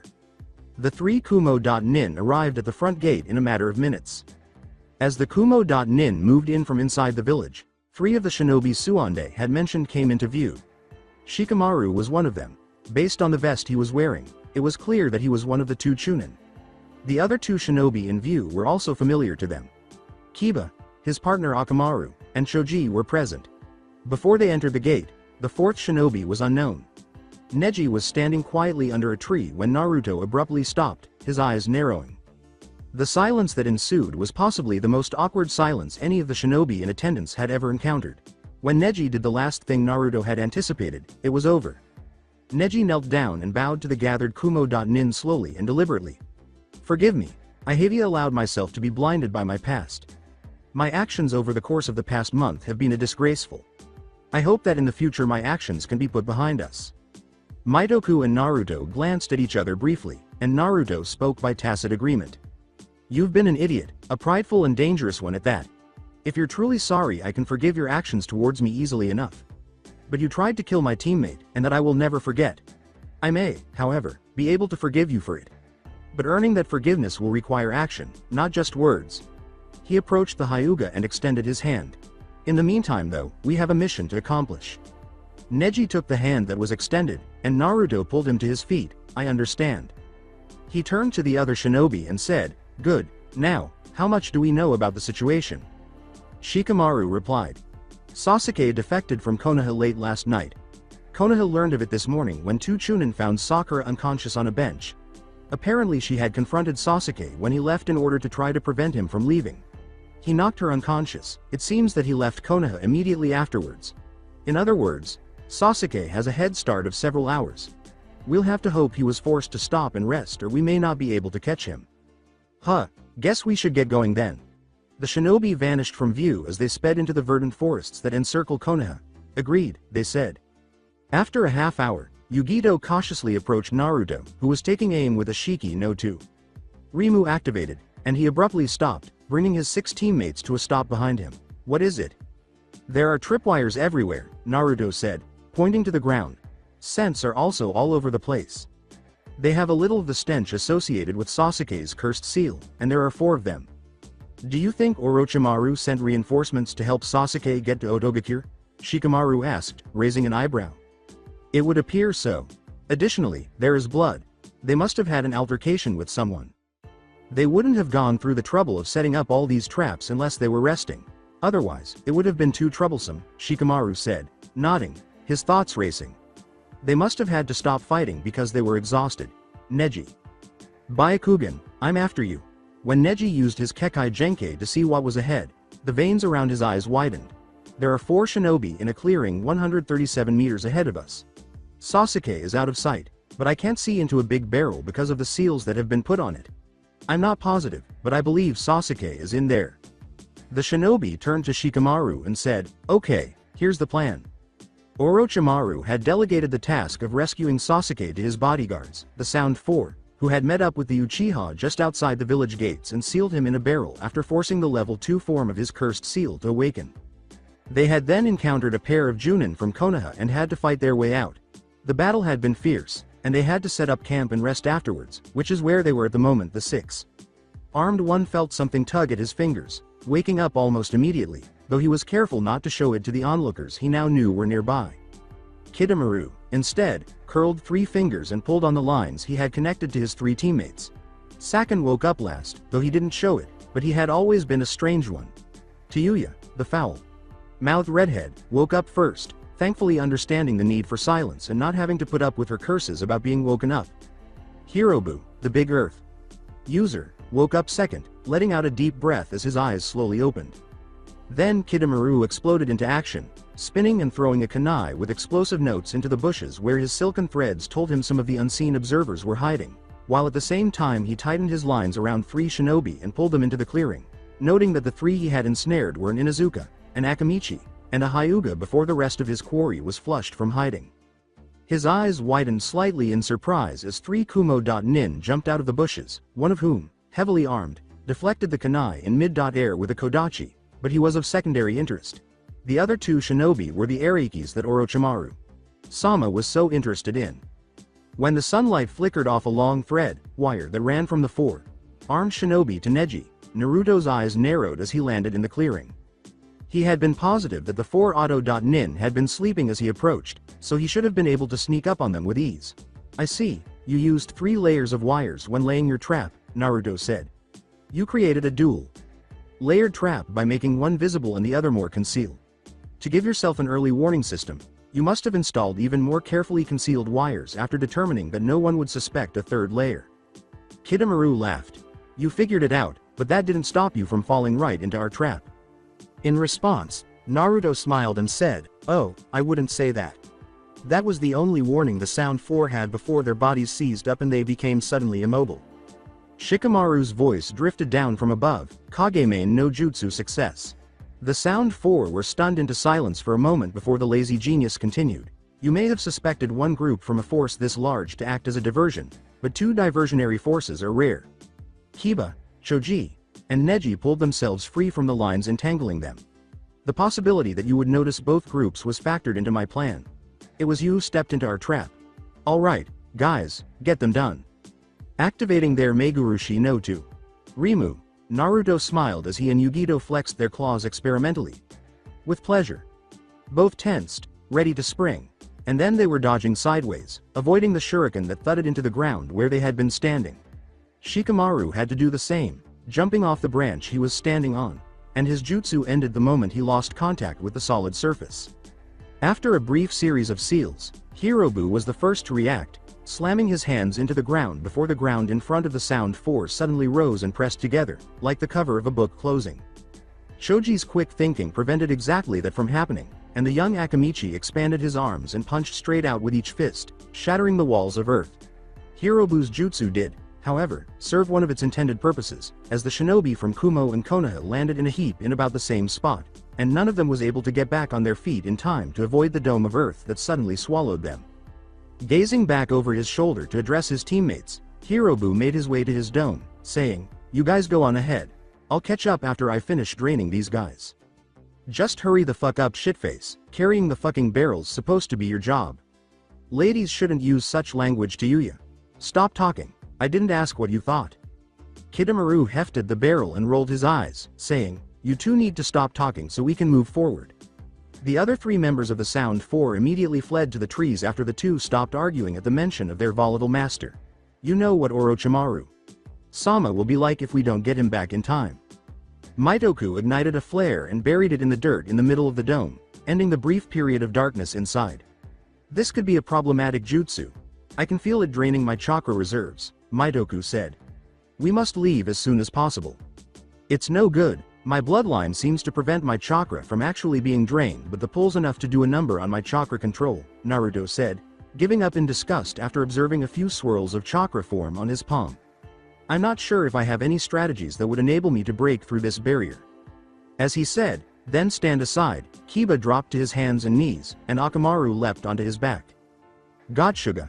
As they flew toward the wall, Both partners transformed into miniature tornadoes of devastation, only to bounce off and hit at a different location. The pattern persisted, the pair causing craters in the wall wherever they struck but failing to penetrate, landing hard in the center of the dome as their technique came to an end, destroying the flare and sending the dome back into darkness. It seems to be able to repair itself. If we're to break through it, we'll have to do it all in one attack. Mitoku said impatiently as he lit another flare, exposing the rapidly vanishing craters on the dome's walls. Be quiet in there like good little prisoners, Hirobu said abruptly, his voice booming through their prison's earthen walls. Perhaps you wouldn't be in this mess if your leader hadn't devised such a ridiculous plan. Kiba, do that again. Back inside the dome, Shoji appeared to take Hirobu's remarks more personally than Shikamaru, and the slothful genius didn't even seem to hear Hirobu, instead concentrating on the earthen dome's vanishing craters. Why? It is ineffective. Just do it. Kiba shrugged before launching into another Gotsuga with Akamaru. Shikamaru waited for the dust to settle before saying, I have a deal for you. He then chose to speak again after a brief period of contemptuous silence. I've spent quite a lot of time exploring the forests around here, he said. Shikamaru was clearly lying through his teeth, so Naruto raised an eyebrow at that statement. I don't care about the rest of this team, but if you let me out I could lead you and your team back towards Otto by the fastest route possible. A person that lazy wouldn't explore if he didn't have to. A person's true nature always surfaces when their lives are on the line, Hirobu said, his voice thick with contempt when he spoke again. You are a coward and a fool who has no right to leadership or life. Together with the others, you will perish. Shikamaru grinned and said, that's right, he's staying motionless and is positioned across from the wall's slowest regenerating section. Because of the distance, that section of the wall must receive the least amount of chakra. There's your target, Shoji. The Akamichi gave a single nod before growing larger and launching his Nikudenku no Jutsu against the wall. He ground against the wall for a while in what seemed like a pointless attempt, and then, cracks, Naruto muttered, he's breaking through it. The wall gave way with a roar of protest as soon as he finished speaking, and the shinobi inside hurried out before the rest of the dome collapsed, its integrity destroyed along with the section that Shoji had pulverized. So it seems the fatty was good for something after all, Hirobu said, scowling and getting ready to get up. Ignoring the sudden flames burning in Shoji's eyes, Naruto gave him a wry glance and said, you're one to talk. Hirobu took a menacing step forward and glared at him, why you little a? As Meguru Shinoto. Rimu materialized on his skin, Naruto smiled. You think you intimidate me, how naive. A bandaged arm was thrust out in front of him, stopping him as he tried to advance. No, Naruto said, turning to face Shoji's determined expression, he's mine. Naruto sighed, Shoji, we've got the advantage of numbers here. We might as well use it. No, Shikamaru sighed. Shoji's right. We can't afford to all stop and fight every time one of those Auto.nin stays back to fight us. It'll give them too much time to escape. It's troublesome, but we're going to have to split up as they do. He glanced at his companion. Are you sure you can handle him? Yeah, I brought my clan's pills with me. Speaking of which, he handed the bottle to Shikamaru. Soldier pills. They'll help replenish your chakra reserves after your time in that guy's jutsu. The other 6 shinobi of the retrieval elimination force leapt for the trees as Shikamaru grabbed the bottle out of the air and said, okay, just don't take that red pill. Shoji's shoulder charge knocked Hirobu out of the air as he attempted to intercept them. The lanky Konoha.nin gazed down at his Otogakure adversary. I am your opponent. And I'll make you pay for making fun of my friend. Observing the distressed expression on Shikamaru's face as he leapt through the trees, Naruto lowered himself beside him and said, something's bothering you. It's Chojiya. He smiled grimly at Shikamaru's shocked expression, saying, you're wondering if you made a mistake in leaving him behind, wondering if you should have left backup or taken Hirobu as an entire group. People are always uncertain of themselves when they make decisions that put someone in harm's way, he said. People are troubled by the possibility that they may have killed someone. Ultimately, your only option is to believe in them and put your faith in them. Do you think Choji is real? After a prolonged period of silence, Shikamaru said, yes. He paused for a moment before continuing, more than anyone, Choji is strong. Shikamaru was thinking about Choji and his past, the mockery he had received from the other kids due to his weight, and most importantly, how he had refused to let it deter him from his path.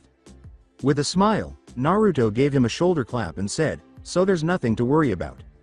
Choji and Hirobu were facing off back in a clearing in the rich forest land surrounding Konoha.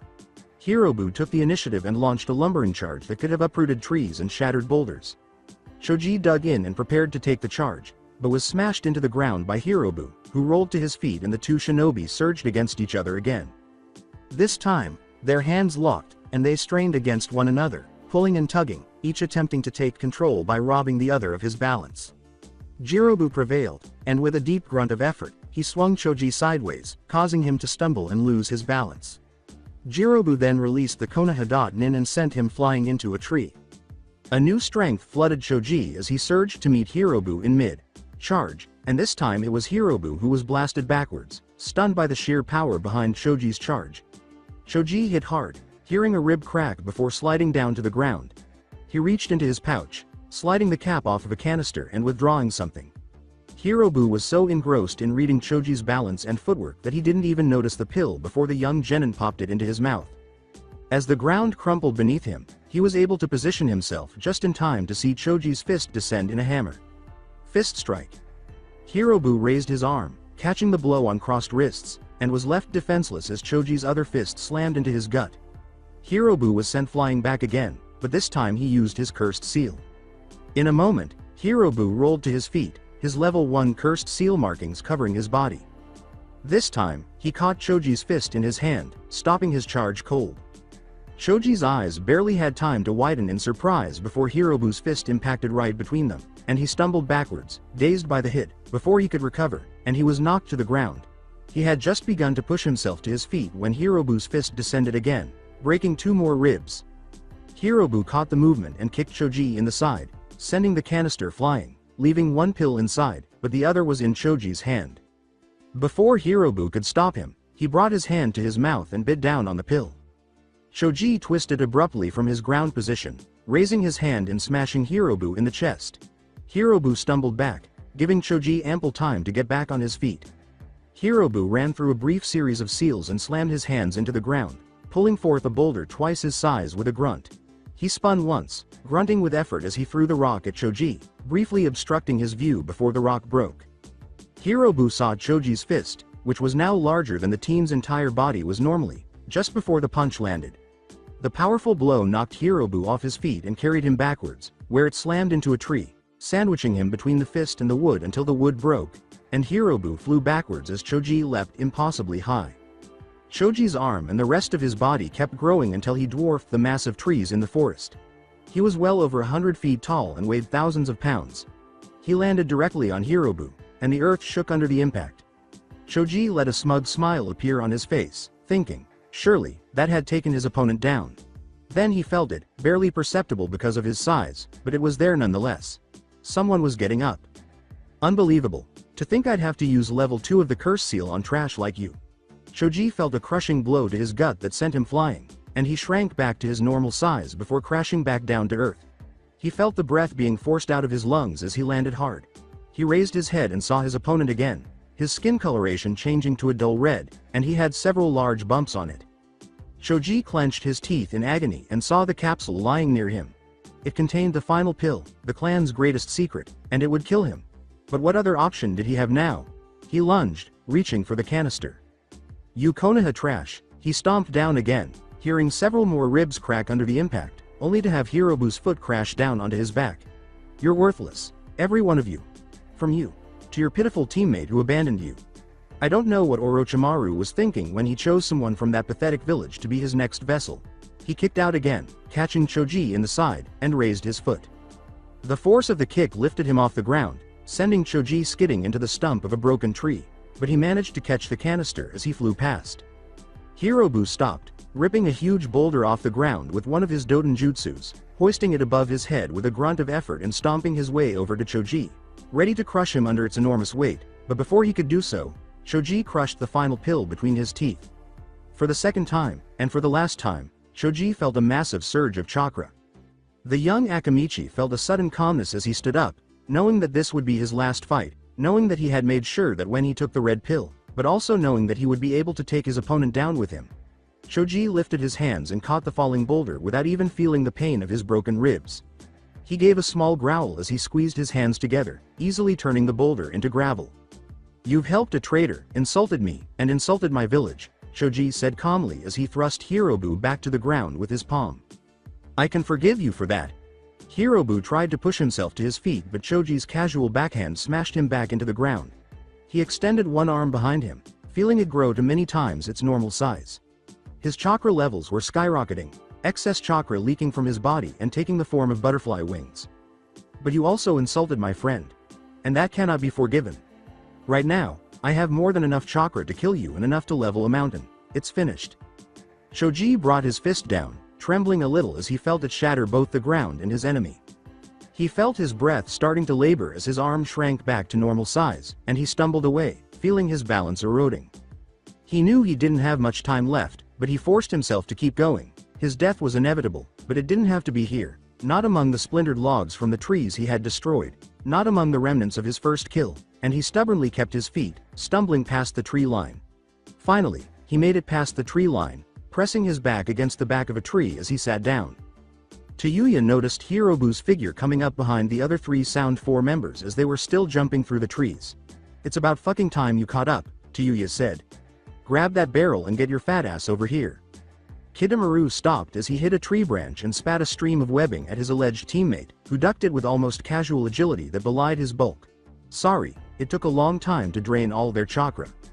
I'm not about to hand Sasuke Sama over to an imposter. Hirobu always chastises Tayuya for using that language. That's the problem with the henge, I suppose. You don't always have the information you need to impersonate someone, Naruto said, flipping onto a higher branch and giving the other Sound 4 members a wary look. We already know you little jerk, so are you trying to bore us with more nonsense? His face hardened as his eyes snapped down. Nope, I just need to hold your attention for a little bit, now. As expected, the Sound 4's eyes turned down to see what Naruto had signaled, and the move was precisely timed as Yugito and Mitoku descended from above, led by 2 Gotsugas. Hirobu was the first to notice the trick and looked up to see the shinobi descending on them. He acted fast, throwing the barrel to his teammates with 2 hands while weaving the webbing he spat out with the other 2. He leapt up and threw out the webbing, anchoring it to nearby trees. Kiba snorted incredulously, figuring that such a thin barrier could not stop his Gotsuga. He was mistaken. When he struck the web, it bowed downward but did not break. Worse, his spinning motion caused the silk to wrap tightly around him, trapping him before the momentum of his fall wore off. Yugito and Mitoku had a moment to react, and they took full advantage of it. Megurushi no 2. Rimu flared to life as Yugito led the way down with her claws. Mitoku twisted, drawing one of his kodachi and transferring all of his momentum into a downward swing. Neither blow had the slightest effect, and the 2 Kumo.nin joined Kiba and Akamaru in their entanglement. Kidomaru had a moment to react, and he used it to yell at his teammates, "Get out of here, I'll take them." Naturally, Naruto was still acting as a distraction, and as soon as Kidomaru's focus was on Naruto, Neji and Shikamaru rushed up from below. Naruto growled as he launched himself forward, hopping short distances from tree trunks and branches, which slowed him down and allowed him to change direction more quickly in case Kidomaru sent even more webbing at him. Naruto arrived first and dodged the first 2 blows. Unwilling to fight a 6-armed man for a long time, Naruto just charged forward and tackled the Ado.nin, sending Kidomaru reeling backwards and crashing into a tree. Kidomaru appeared to sag and turn pale until the Raikage realized he had tackled a clone of spider silk, at which point Naruto growled in exasperation and found himself stuck fast by the sticky mass. Before Shikamaru could react, Kidomaru blindsided him by slamming him into a tree and sticking him to it with more silk. He was about to move away when his feet hit the ground again, but he skipped aside as Neji's palm thrust tore a chunk out of the tree where he had been perched. They chased through the treetops for a short while, Kidomaru staying half a step ahead of Neji's strikes, and then he gave Neji a sharp tug with one of his hands as he took to the air, yanking him from his feet and suspending him in mid-air. "You too," he gestured to Naruto and Yugito, "Orochimaru once alive." Kidomaru took advantage of the situation, leaping back and landing a sharp blow to Neji's side, spinning the Hyuga around and trapping him in a cocoon of silk long before his momentum wore off. Kidomaru was panting a little as he landed, smiling in exultation, and he opened his mouth to form a kunai out of golden spider silk and held it firmly in his hand. "I can kill the rest of you, though. And I believe you'll go first because you're said to be able to make brilliant plans." The odds that Shikamaru would have been the first shinobi from his class to die were, well, long to say the least. Well, he supposes that planning ahead could only get him so far. As he saw the edge of Kidomaru's kunai descending towards him, he wondered if his next life would be as troublesome as the current one. A detached part of Shikamaru's mind noted how unlikely the situation was. He had always been the laziest of his class, the one people thought would be least likely to risk his life. Then, as the kunai thudded solidly into the tree trunk, he was Falinga well, not quite Falinga, but Neji had caught him by the collar of his vest as he leapt downward and quickly swung Shikamaru back towards the tree, allowing the shadow user to use his chakra to secure him to the vertical surface. "How did you escape that cocoon?"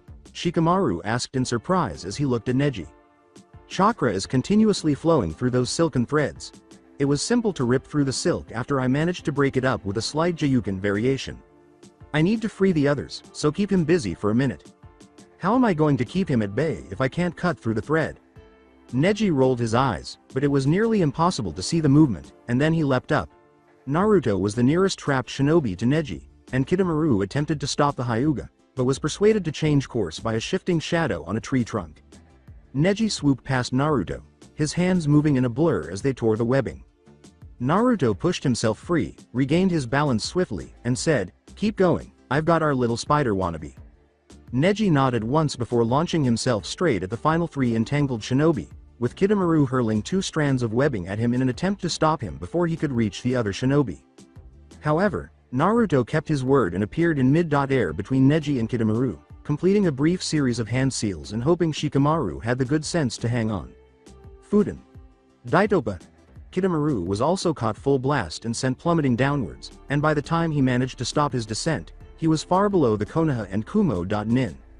The spider silk was blown away like, well, drifting silk in a gale. After Neji finished freeing his teammates, he landed next to Shikamaru and said, "I'll stay and fight him, I'm the only one that can sever his webbing."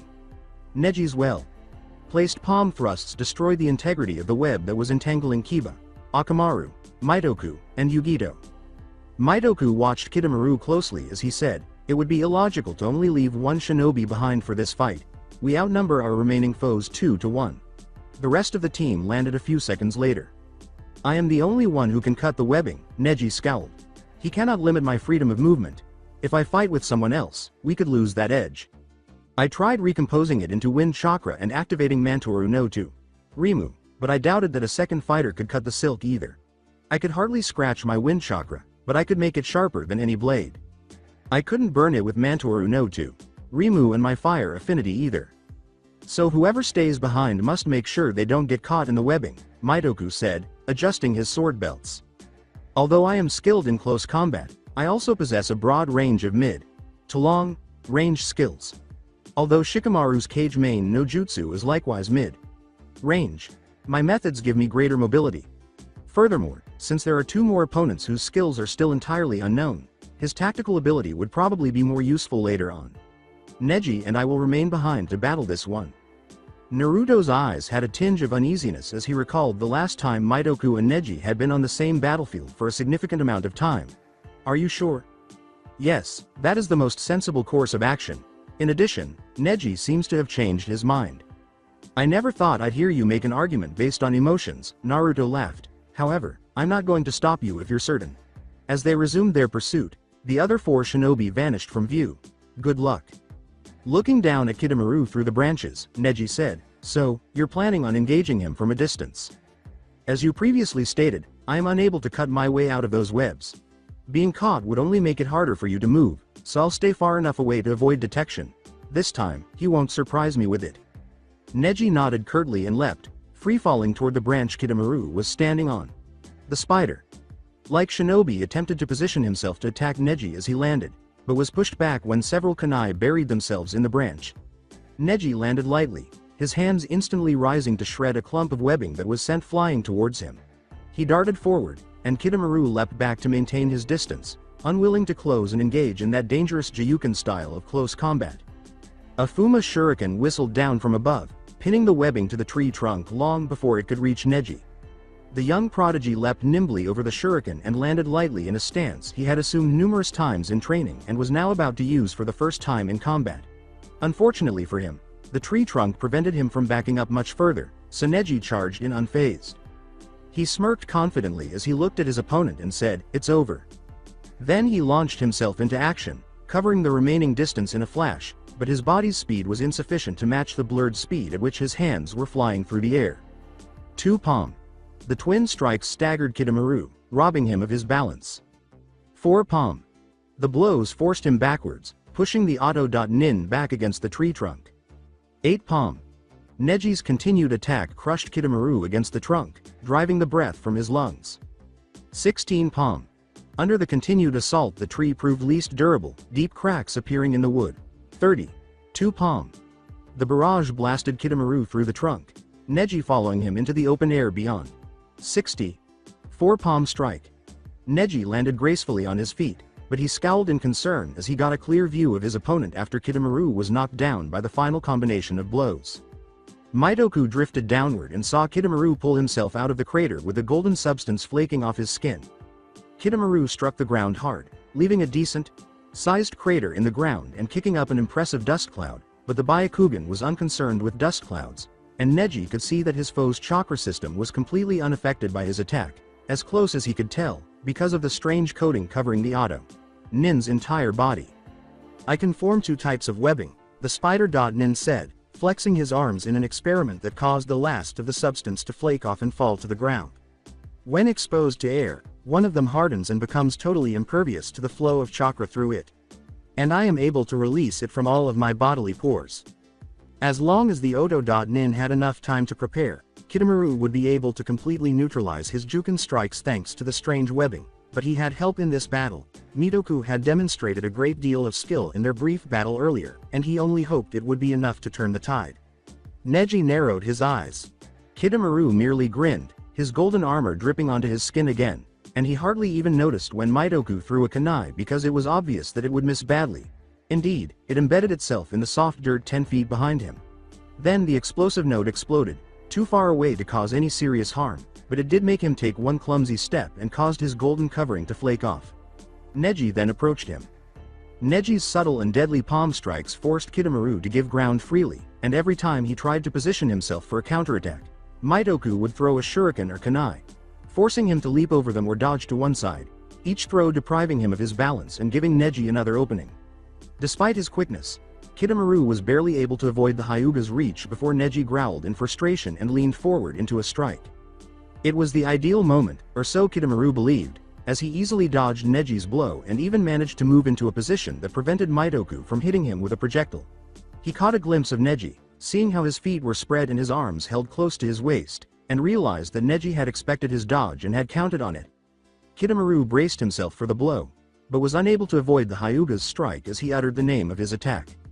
Neji paused to catch his breath as the wave of chakra crashed into Kitamaru, violently snapping his head back before flinging him backwards and disappearing into the underbrush. How powerful is that move? It may have been able to render Kitamaru unconscious because it first hit him on the head, Mitoku inquired from above. No, the main purpose of the Kaiden is defense. Although it would hurt, it is unlikely to knock someone out of a fight in a single blow.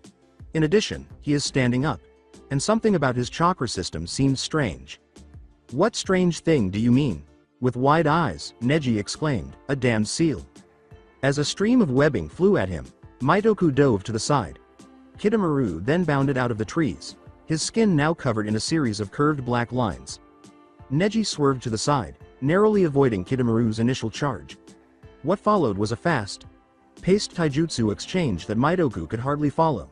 In frustration, he tightened his fist around the kunai he was holding because he couldn't risk bringing a weapon into that tumultuous fray. Neji faced a distinct set of difficulties when he faced Kitamaru.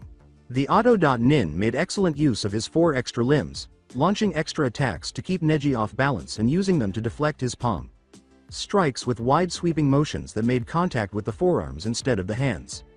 Nevertheless, Neji had a slight advantage because, as long as he was able to avoid the Hyuga's hands, he would be unable to use Jiyuken strikes to attack his tenketsu or organs. A mistake on his part would only result in him taking a fist, and there weren't many taijutsu styles that could end a blow in a single blow. Whatever Kitamaru used wasn't one of them, but Jiyuken was. Both combatants were aware that Kitamaru had no room for error, and they knew that if he slipped, not even that golden armor would be quick enough to save him from a potentially crippling blow. Neji thought Kitamaru had gone for a smoke bomb when one of his arms reached into a pouch on his back, but he was mistaken. Kitamaru slammed the small object he withdrew into the ground, blinding Neji with a sudden flash of light, but the young Hyuga remained alert and retreated into his Kaiden. Kitamaru squatted patiently, knowing that he would have his chance to strike when the technique was over, but Mitoku wasn't waiting for anything. As he leapt down from the trees, the young Kumo.nin pulled out his katana, landed on the leading edge of the Kaiden, flexed his knees to absorb the impact, and hit at the ideal angle, ricocheting off the Kaiden with his katana leveled directly at Kitamaru's heart. The Auto.nin was barely able to move in time, flinging himself desperately to the side, and managed to avoid the stab wound to the heart, though he was gashed rather deeply across one arm. Kitamaru growled in frustration and used two arms to deliver a pair of backhands at Mitoku. The young Kumo.nin ducked, reversing his momentum into a backwards roll as he fell beneath the attacks. It was exactly as Kitamaru had expected, and he knew that the kid would not be able to avoid the stream of webbing he spat. However, Mitoku's thoughts had taken the same lines as Kitamaru's, and he blocked the webbing with a raised forearm, and when Kitamaru tried to pull on him with the string, the jacket sleeve simply tore off, much more easily than one would have thought. The loss of his sleeve revealed some sort of device strapped to Mitoku's forearm, but Kitamaru had hardly time to look at it before he heard a sizzling sound. Mitoku grabbed hold of Neji, who was beginning to regain his vision, and leapt clear just in time. Mitoku was the first to speak, and he said, "How well is your vision recovering?" The tags detonated with a deafening roar and a blast strong enough to topple several of the gargantuan trees that Ho no Kuni was known for. The edge of the concussive blast caught Mitoku as well, ruining his carefully considered landing and sending him sprawling alongside Neji. The two young shinobi groaned slightly as they climbed to their feet. "I can see just fine now. The effects of that light pellet seem to have only been temporary." "All right, can you find him? It will take some time." "Why? You have penetrative and ubiquitous vision thanks to your Byakugan. I am limited to a 50-meter range in my 360-degree field of vision. Of course, I can see farther, but doing so requires the use of a telescopic effect. It won't be quick to search such a large area that way. I'll cover you. Very W. Get down." A moment before a golden arrow split the air where they had stood and made an impressive crater as it struck the ground, the young Hyuga caught Mitoku in a flying tackle, putting them both out of harm's way. Mitoku's normally stoic manner was slightly disturbed as he spoke, and both shinobi rolled to their feet. What was that? The arrow was a spear-sized arrow. How he launched it with that much force is beyond me. With a slight frown, Mitoku said, "That's a pretty strong ranged attack. However, I believe I can counter it." "How?" "The most sophisticated piece of chakra-dependent technology my clan has been able to produce," Mitoku said, already reaching for one of the pouches on his belt. He pulled a metal tube out of a pouch and lifted his right arm. Upon closer inspection, the device on Mitoku's forearm showed a bracer with multiple boxy shapes mounted on it.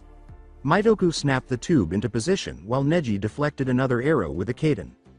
Then, reaching back into his pouch, Mitoku pulled out several lengths of thick wire, putting one end into a hole on his bracer, bending them into a predetermined shape and wrapping them around the tube in a quartet of wire coils. He grabbed the free end of each of them and tucked them into their own slots, avoiding another arrow, and then he grabbed a scroll that was kept inside a cylindrical wooden case, snapped it into place, pulled out a piece of paper that was covered in storage seals, and slid it into a slot in the barrel.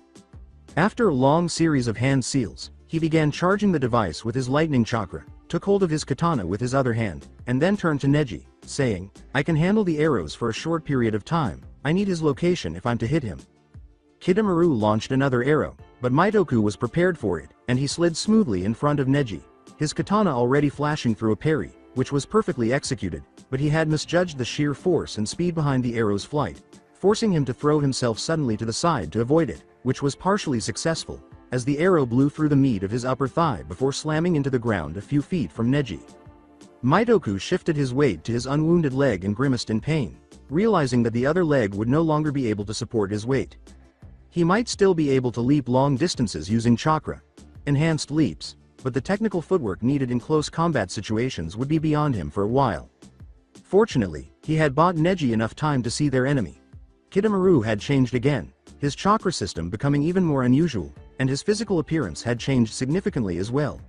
His skin had taken on a dull reddish tint, and a curving horn-like protrusion jutting from each of his forearms.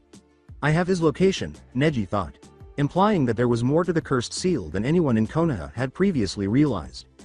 "Where?" "He's 230 7 meters away at a bearing of 143 degrees south, southeast at an altitude of 37 meters. Mitoku sighted down the barrel and aligned his arm. I got it. Kidomaru saw Mitoku swing his arm around, and the sixth sense that all shinobi seemed to have in order to sense danger kicked in. He jerked to the side just in time, and he felt something fly by his head close enough to rip off his hitate before hitting the tree trunk with an audible crack. He turned to see a hole the size of his fist blown clean through the tree trunk, and he jumped away, spitting out another arrow as he went. As Kidomaru called out a continuous stream of positions to Mitoku, Neji stayed relatively still, turning on the ball of one foot to keep himself facing him. Then Kidomaru fired the arrow, and for a brief moment, Neji wondered if his renowned eyes were playing tricks on him, but no, there was a piece of silk attached to the end of the arrow, and he couldn't for the life of him understand its purpose. Then the arrow abruptly changed direction, almost immediately leaving Neji's narrowed field of vision. The arrow grazed his left forearm, but that was more than enough to break the bone and carve a bloody gash across the arm. Then the arrow slammed into the ground, and the two boys weathered the dust cloud it flung up. Neji's eyes widened in surprise as he snapped his vision back to its shorter, but all-encompassing range. Following instinct, he reached out and shoved Mitoku aside as soon as he saw the arrow again. It wasn't until the dust had settled that Mitoku noticed Neji's injury. How badly injured is your arm? He asked. The muscle is severely damaged, and the bone is broken. I will not be able to utilize it. Get ready, he's going to come at us in close-range combat. Why with those arrows? Because I've demonstrated that I can be just as dangerous in ranged combat as he is, Mitoku said, raising his arm to draw attention to the device attached to it. I possess enough chakra for 5 shots, each of which could punch through a stone wall with enough force to kill anyone behind it. This is the culmination of my clan's research. However, you are now only able to use one arm, and my leg is too severely injured to perform the complex footwork needed for sophisticated close combat techniques. At the moment, a taijutsu fight is probably less dangerous for him than a ranged one. Neji's eyes narrowed a little. Get moving. One of Kidomaru's fists clipped the scroll canister attached to the device, tearing it free and depriving the weapon of its source of ammunition. Another of the fists caught Mitoku in the gut. A moment of pain more intense than any the young Kumo.nin could ever recall flashed through him as he was sent flying through the air. Mitoku saw Neji's mouth open and was moving before the word was even spoken aloud, but he was barely able to move out of the way. Neji used all 4 of his arms to attack Kidomaru, putting Neji, who only had one working arm, at a significant disadvantage. Kidomaru spun as Neji bore down on him, swinging with his other 2 arms. Neji darted from side to side, barely avoiding the strikes, and had a brief moment to realize how much faster Kidomaru was before he was fully engaged in the ferocity of combat. Then, as another shot from Mitoku split the air between the 2 fighters, Neji spun abruptly off to the side. Kidomaru quickly realized what was happening and frantically threw himself to the side before 3 more followed as Mitoku closed the distance with a series of leaping leaps. Neji arrived first, but Kidomaru was prepared, and as he spun around, he pulled a spear out of his mouth and stabbed Neji in the gut, causing his eyes to widen in shock as Kidomaru leapt away and tore the barbed spearhead free of the young Hyuga. Mitoku's 3 remaining shots were deflected by the spinning spear. Kidomaru had barely landed when he was moving again, slipping away from and deflecting the kunai Mitoku flung through the air with ease. Then he landed in front of the young Kumo.nin, raising the spear and launching a vicious barrage of attacks. Mitoku brought his katana up and blocked the first blow, but the force behind it almost tore the blade from his fingers. He brought it back in and only managed to deflect the second thrust out wide, but that move forced him to apply pressure to his injured leg, which buckled under his weight, depriving him of his balance. A vicious kick to his ribs sent him reeling backwards again, and the spear shaft smashed into the side of his head, dazing him and ripping his hitate free. Kidomaru's next blow smashed the weapon's shaft across his face, and he had no time to block it. Well, it looks like to the 2 of you were only a hindrance after all. I must admit that you created a nice distraction for Genin. But now it's over, he said, raising his spear. As he completed the final hand seals he had laboriously hidden from view with his body, Metoku coughed and tasted blood in his mouth. You talk too much, he said. Raiden, Dao Yayakoshi. The wires that were attached to the kunai stirred around the clearing, whipping around to wrap Kidomaru. He resisted the pull, effortlessly raising his arm to throw the spear when the electricity struck. Mitoku's lightning chakra sped through the wire, washing across Kidomaru and pouring into his nervous system. He seized up as the lightning poured across him for a few seconds, overloading his nerves. As the electricity subsided, Kidomaru realized that he would soon regain complete control of his body. But he didn't have those few seconds. Neji had gotten closer to Kidomaru, and with a single blow, his 2 fingers slammed into his temple, causing the spider, like shinobi, to collapse, dead before he hit the ground. Mitoku was out of breath, coughing up blood and putting his hand in the dirt. Remember what Naruto said before we left Konoha, Neji? The young Hyuga fell to the ground, trying in vain to stop the blood from his abdomen with his only working hand. Yeah. Consider yourself forgiven. Mitoku coughed once more as he watched his blood splash across the ground below him. He then fell to the ground and allowed the darkness to take him. Right now, the 4 shinobi who had escaped Konoha to stop Sasuke were huddled together in a circle, debating what to do. It'd be different if Neji was here, said Shikamaru. But without him we don't have anybody who can see in the dark.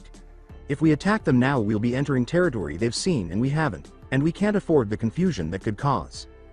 But Kiba, Naruto.kun, and I can map out the area by scent alone. It could give us a decided advantage if our opponents don't have similarly sharp senses. And how well can you smell traps? They've already shown that they're pretty good at laying those. Kidomaru showed that he was pretty good at laying traps, said Naruto. We don't know that the rest of them have similar talents. And besides, we can smell steel. I think our primary concern has to be how well your shadow jutsu work at night. Shikamaru looked up at the night sky. It's hard to say on a night like this. The moon's almost full, so there are shadows. They tend to be more widespread than they are during the day too, so I have more range. But it's also fairly common for a cloud to cover the moon, or to stumble into an area of complete shadow. If that happens my jutsu are useless. Sighing, dawn then. We'll wait for the sun to start rising and strike before they get moving. And we can circle around to get in front of them during the night in case they start moving earlier than expected. We just need a plan of action for when we attack. Shikamaru put his hands together in the O shape he was accustomed to. I can handle that. At dawn, the attack started. Yugito and Naruto practically flew through the trees as they streaked in at the fastest speed they could manage without Shite or two. Rimu. As was to be expected, Tayuya began by using a string of imaginative profanities of various degrees of vulgarity. Sakin was left to hold the 2 off as she waited until the very last second, then grabbed the barrel and leapt down from the branch. Kiba and Akamaru bounded out of the trees, their Gatsugas descending on her as soon as she had left the branch. She swore once more and ducked out of the way, but not quickly enough. The barrel was ripped from her grasp, and she felt her body jerk around. The next few seconds saw a number of events. Sakin turned to jump away when Yugito threw her off the branch and slammed a smoke bomb down. Smoke quickly filled the air as Naruto landed on the tree's trunk. As he cut through the dense tree limb, he directed wind chakra into his claws, allowing Tayuya to join her partner in a blinding and confused free fall. Naruto didn't take long to get away, joining the rest of his team as they all sped in the direction of Konoha. As he leapt through the treetops, Kiba looked over his shoulder. Great plan Shikamaru, it worked perfectly. Do you think we can beat them back to Konoha? We don't need to get all the way back to Konoha, just within range of its patrols. Then we can get more reinforcements than they can even hope to fight. Before Shikamaru could respond, a wire darted out of the forest behind them. Well, do you think we can do that? Kiba and Naruto twisted in midair, avoiding it by a few inches. Unfortunately for Akamaru, the wire encircled the hound and pinned him to a branch. Kiba made no hesitation at all.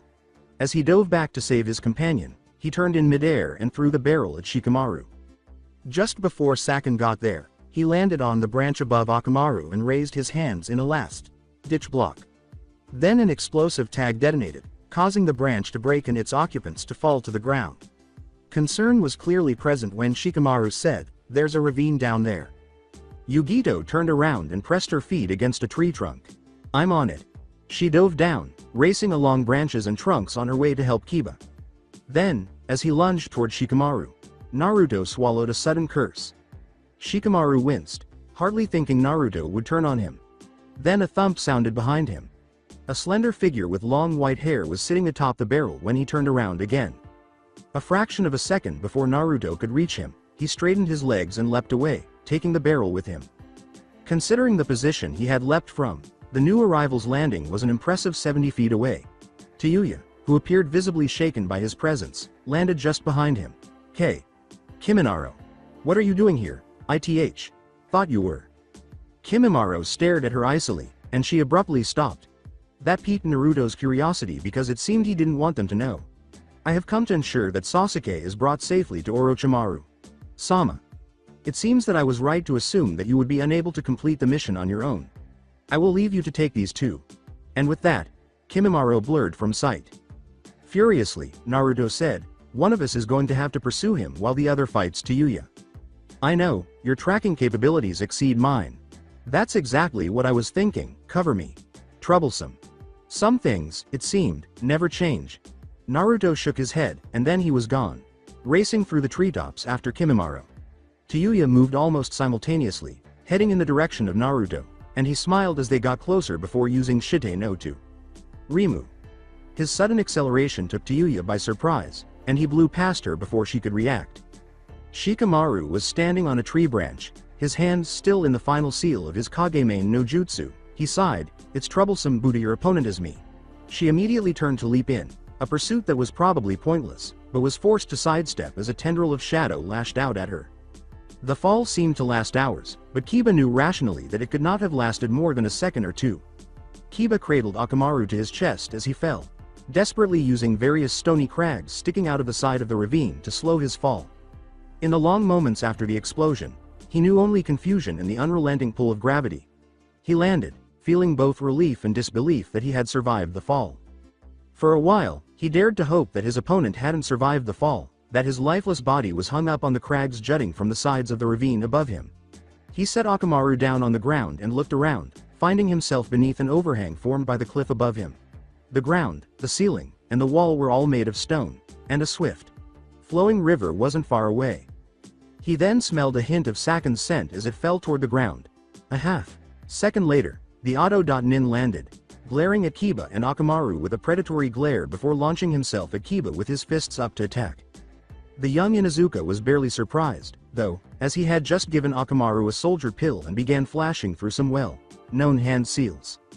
They both kept track of their blows. They both knew that some of them managed to get past Saken's defenses, but when they leapt away from him as their momentum played out, they could see that he was completely unharmed. It was a textbook. Perfect flanking maneuver, and Kiba didn't plan on wasting the opportunity. Two Kibas burst into motion at the same time as Saken, launching themselves into a countercharge and spreading out slightly at the last minute so that Saken passed between them. Kiba and Akamaru glanced at each other, came to an unspoken understanding, and leapt forward again, but this time there was a new twist to their charge, literally. They saw Saken's eyes widen a little, saw him get ready to move, but they knew it was too late because they had seen him act before, had a rough idea of his speed and skill level, and knew that a man with his level of skill would not be able to escape this attack unscathed. So, when Kiba felt two hands grab his own, he was completely taken aback and his attack was stopped cold. He looked forward and saw that he was staring into Saken's face, which was now covered in strange black markings. However, he was shocked to see that there was another head with the same shock of grayish hair, another torso, and another set of arms holding the ninja hound at bay. What? Saken grinned and answered, Yukon and I are kind of different brothers. Most of the time, he lives inside me, but when battle Komisa I just can't deny him the opportunity to have his fun. He chuckled a little as his hands tightened around Kiba's wrists, saying, it's just too bad you won't be able to keep us entertained for long. Saken changed as he spoke, the marks spreading to cover his entire skin and turning a dark red. A horn grew from his head, and one arm and one leg were covered in overlapping plates of silver and black. However, the Auto.Nin's sudden increase in strength was the most pressing concern, and Kiba could feel the bones in his wrist starting to crack. Then he caught a glimpse of yellow-orange. Yugito was coming down from right above Saken and Yukon, her fist raised to strike, the distinctive sheen of Chikara no to Rimu outlining her limbs. Kiba felt the pressure on his wrists loosen, heard the crack of Yugito's fist connecting, felt the stone crumple under his feet, and saw the massive cloud of dust thrown up by Yugito's attack. As the dust settled, she looked around, observing the now separate figures of Saken and Yukon as they ascended back to their feet. She smiled at Kiba and said, I apologize for the late entrance, but I had to take my time coming down that ravine. As they say, a cat always lands on its feet, but I didn't really want to put that to the test. Kiba grinned regretfully and said, saved by a cat, if my clan finds out about this I'll never live it down. As Tayuya pulled out a flute that seemed to have been pushed through the rope belt she was wearing, Shikamaru watched her suspiciously. He jumped forward to see her bite her thumb, but he was unable to get to her in time to stop her from finishing her jutsu, so she slammed her bloodied hand down onto the tree branch. Kachiyose no jutsu. He needed to make sure he had enough time to react to whatever she brought to the battlefield, so Shikamaru turned around as he saw the smoke appear around Tayuya. He had never even heard of a summoning contract that summoned anything other than an animal of some kind, so he was taken aback when he saw 3 hideous, malformed humanoids emerge from the cloud of smoke. He didn't have much time to dwell on it though, as Tayuya raised the flute to her lips and began playing. The ogres leapt forward immediately, their clubs raised to swing as they bore down on Shikamaru. The young shadow user leapt back, clearing the area a few seconds before a club reduced the branch he'd been standing on to splinters. His eyes narrowed as he analyzed his situation. The ogres were slow, and he'd have little trouble catching any one of them with his Kageme no Jutsu if it was alone. Unfortunately, there were 3 of them. To make matters worse, Tayuya seemed capable of using her flute to keep all 3 of them moving in perfect coordination, or at least close enough to it for them to cover each other very well. He'd have to possess all 3 of them if he was to avoid getting pummeled by the rest. And to do that, he'd either have to decipher how Tayuya's song affected their movements or take a risk and get lucky. He found risks troublesome, so he resigned himself to dodging through the forest with the ogres in hot pursuit. The pattern persisted for a while, and Tayuya was good at managing her ogres, which moved with such good coordination that he couldn't catch all 3 with his Kageme no Jutsu, but close enough that if he took the time to own just one, another would be close enough to use the pulped remains of his body to decorate the trees nearby. To make matters worse, there were always at least 2 of them between him and Tayuya, and he wouldn't be able to attack until he could understand her song, and he couldn't make heads or tails of any of her notes or rhythms. After a brief pause, Tayuya lifted her lips from the flute and turned to face Shikamaru. "You're a stubborn little fucker," she said. "Long before I need my last song, most people have passed away, but no one's ever heard this one and lived." As she spoke, a monstrous surge of chakra accompanied by jagged black lines appeared on her skin. She then raised the flute to her lips and resumed playing. The ogres opened their mouths, their stitches stretching wide, and Shikamaru eyed them warily. Then they jumped at him, and he was about to jump away when he noticed something stirring inside their jaws. Then, from each of the creatures, an ethereal tendril with fanged jaws extended, and Shikamaru's eyes widened in surprise as the tendrils bore down on him.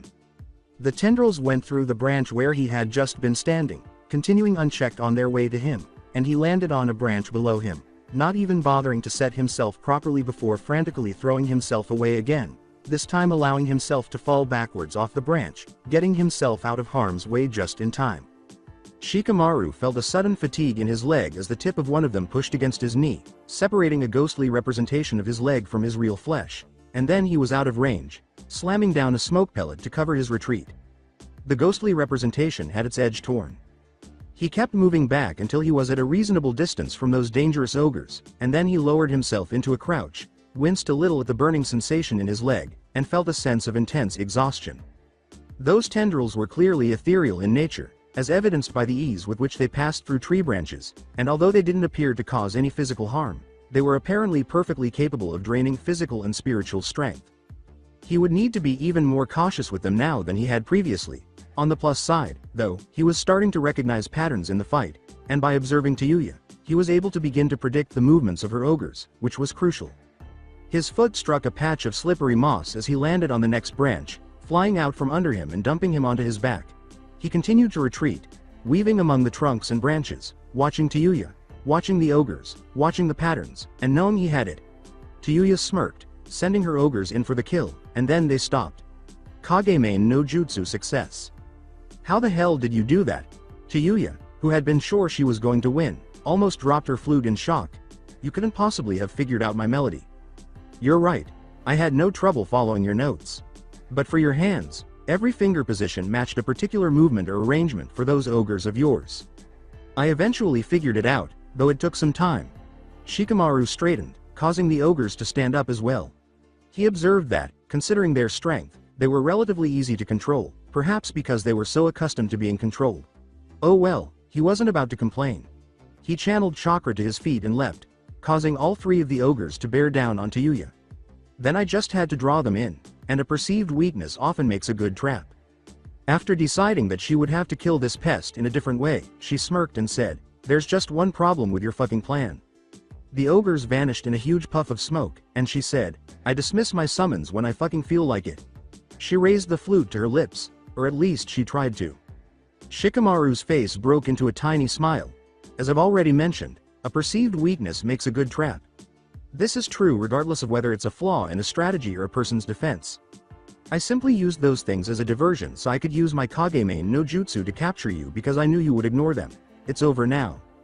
Shikamaru was worried because he was totally reliant on his shadow techniques, and if Tayuya was able to overpower them, and she was doing a pretty good job of resisting it now, there would be no way for him to win the fight.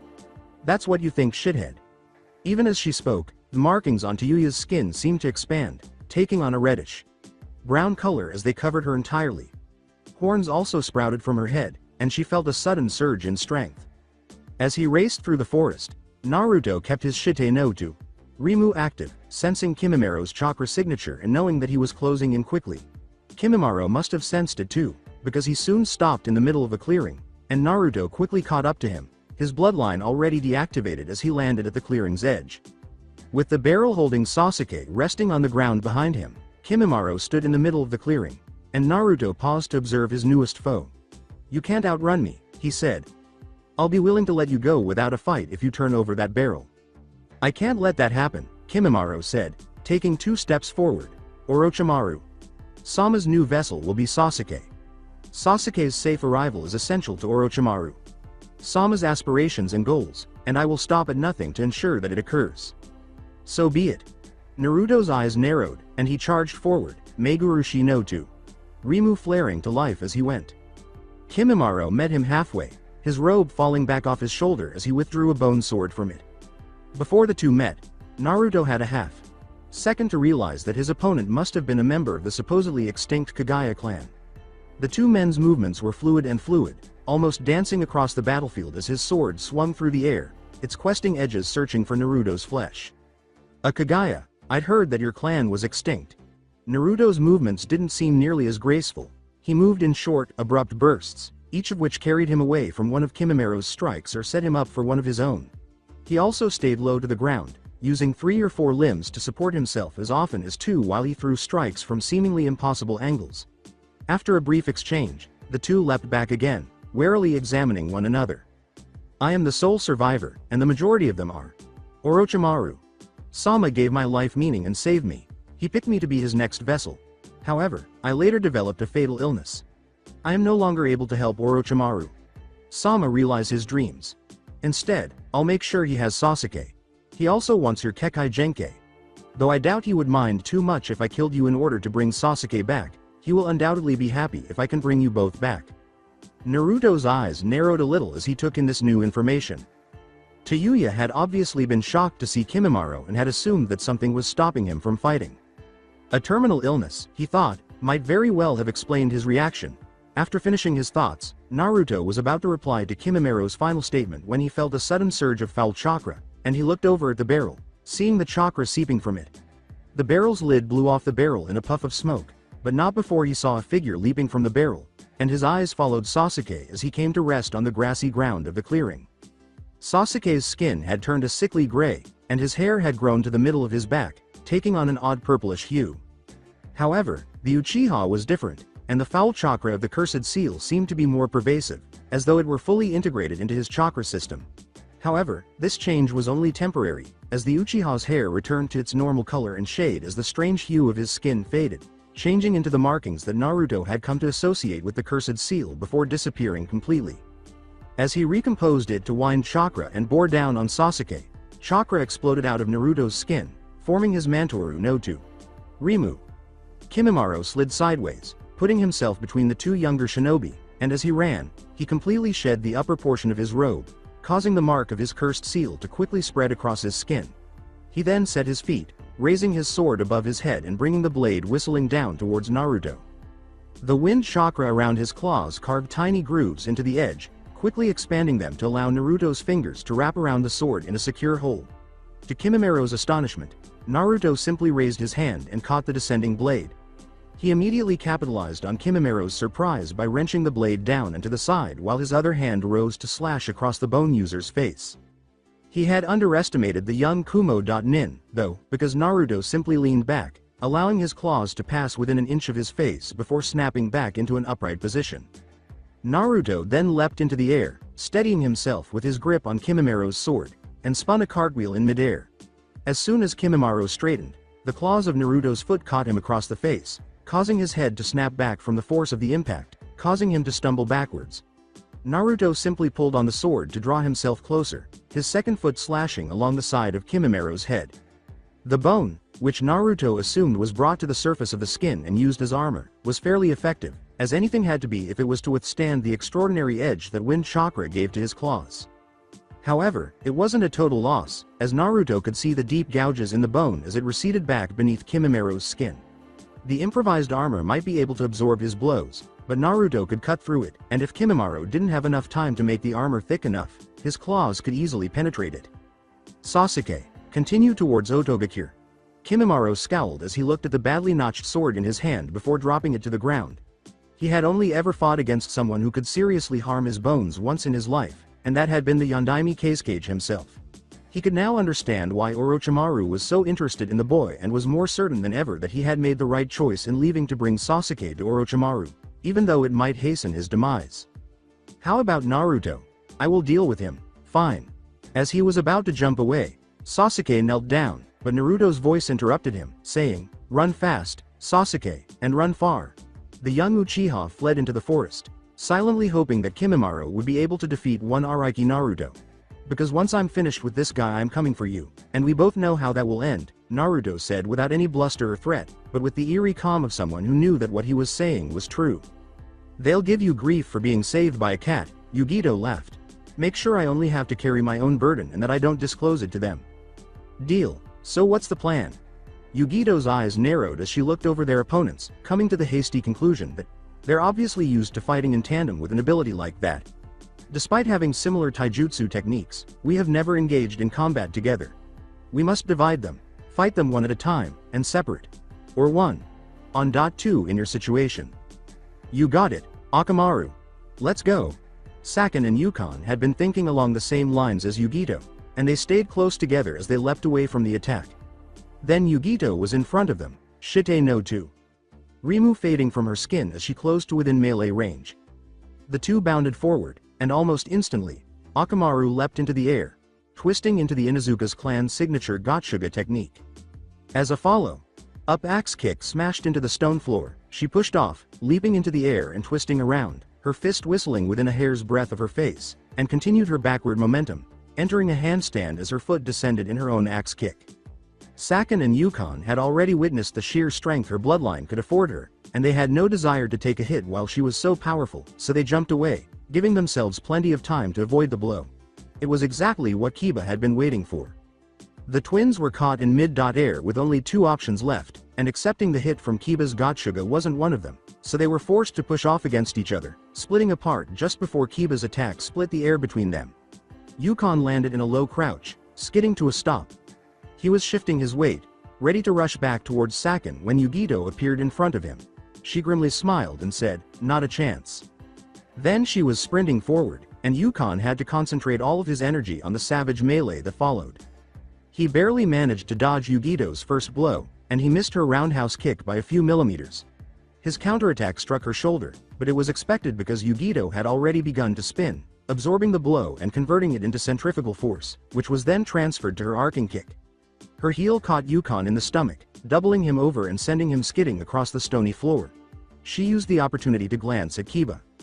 He had Sakin in a terrible situation. He and Akamaru were circling the Auto.Nin, and their quick, darting movements made it impossible for the older shinobi to read their movements accurately. They moved in and out at random intervals, their claws slashing out at their opponent. Sakin was completely on the defensive, barely able to avoid his opponent's slashing claws. The twins were formidable together, vulnerable and overmatched separately, and they knew that if they didn't act quickly, this fight was over. Sakin and Yukon weren't the only ones in trouble. Shikamaru had summoned his Kage Kyubi Shibari no Jutsu to help him in his battle with Tayuya, but even with that extra support, Tayuya's level 2 form's incredible strength was still overwhelming his shadow techniques. He knew that he wouldn't have a chance if he couldn't contain her, but he also knew that he had to release the technique or risk chakra exhaustion, so it was a huge relief when she felt the shadows leave her. She didn't waste any time in bringing the flute to her lips, and another of her lethal melodies filled the air. Shikamaru was getting ready to move when the world abruptly changed around him. The colors appeared to change and swirl as the forest vanished from view. He was hit by waves of disorientation and vertigo as his sense of direction was lost. Everything suddenly had no meaning. He tried to dispel the illusion with his chakra, but it was unsuccessful. His mind was about to panic when he realized that his shadows, the jutsu he had used to try to restrain Tayuya, were still active. He wasted little time in shifting the tendrils, casting about with them, until he felt one of them brush against his leg. He then wrapped it around his leg, moving it up towards and wrapping it around his entire body. He was lost, lacking perspective and a sense of direction, which was enough to mentally overwhelm even his vast intellect. He sighed with relief as his sense of direction returned. The genjutsu had made him feel as though he was twisting randomly through space, but his shadows had to come from a solid surface, and the fact that his feet were actually firmly planted gave him the confidence he needed to break through the first layer of the genjutsu. He was still unable to move or gather information about his surroundings, nor was he able to change his chakra flow enough to break the genjutsu, but his reasoning returned, and it wasn't as if there weren't other ways to break a genjutsu. As he used his shadows to snap a finger with a sickening crack, he suppressed a grunt of pain, for as painful as a broken finger could be, it was fortunately short-lived. The worst of it would be over soon enough, and he had more important things to worry about, like the level 2 form of Tayuya being just 4 feet away and closing. Once again, he stretched his shadows, encircling her as her hand snatched a kunai from his holster, and he grasped her wrist in one hand, trying to keep her at bay while his shadows worked their own magic. And it was effective. Even as she raised the kunai, her movements slowed, and then they came to a halt, leaving the two leaning against one another in a lethal embrace. "My Kage Kyubi Shibari no Jutsu," Shikamaru gasped, "is stronger the less distance it has to travel to get to the target." The final part of his statement was left unsaid, but both shinobi understood it well enough. "Let's see if you can break it now." Close combat, Naruto surmised, was simply not a viable option against Kimimaro after the last Kagaya activated his cursed seal. 2. Rimu Yujuki may have made him well suited for such a fight, but Kimimaro's made him much better suited. With the help of the cursed seal he proved capable of sprouting bones from every square inch of his body at will, and they were extremely sharp and durable. If Naruto continued in his attempt to take Kimimaro hand to hand, he'd end up sliced to ribbons, or ensnared in a bone trap, or caught up in any number of other fates he'd rather not dwell on. Even the Rasengan wasn't too helpful in this situation, as Kimimaro was simply able to extend a few bone prongs to intercept the attack. Sure, the Rasengan reduced the bones to powder, but it also expended itself in doing so, leaving Naruto open to the bone wielder's counterattacks. Learning that had very nearly cost Naruto his hand, and truth be told he wasn't entirely certain about whether or not it would grow back. Nor did he want to find out. In an attempt to continue the close quarters fighting in which he had a clear advantage, Kimimaro naturally pursued Naruto as he leapt backwards, raising his hands as he sped through a brief series of seals. Unfortunately for Kimimaro, Naruto had prepared for that possibility and had used one of the most basic Fuden jutsu in existence, so Kimimaro had no chance of avoiding the Daidopa at close range. With the activation of Shite no 2. Rimu, Naruto's hands blurred through a set of seals, enabling him to rapidly increase the distance between himself and Kimimaro. Fuden. Furyuden. This Furyuden was undoubtedly the most powerful he had ever created because Naruto had spent a lot of time perfecting the technique after the first time he used this jutsu against Orochimaru. It required extremely precise chakra control or it would wreak havoc on even his vast reserves of chakra. The process of mastering the Rasengan did wonders for chakra control, and he had finally brought the Rasengan down while fighting Gaara. He had also made sure that the Furyuden benefited from his newfound control.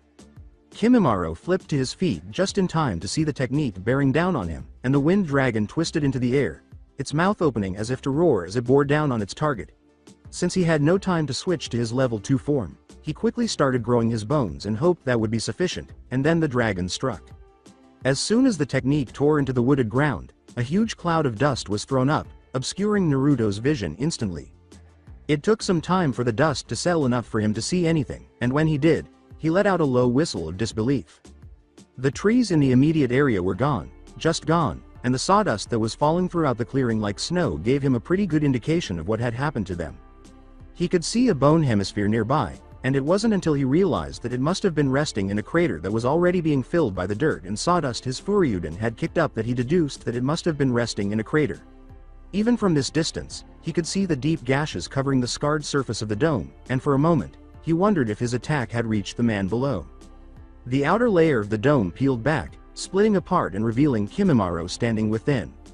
Naruto idly noted that the crater was deep enough to reach the Kaguya's chest, but the majority of his attention was focused elsewhere. Namely the several nasty-looking cuts covering the young bone user.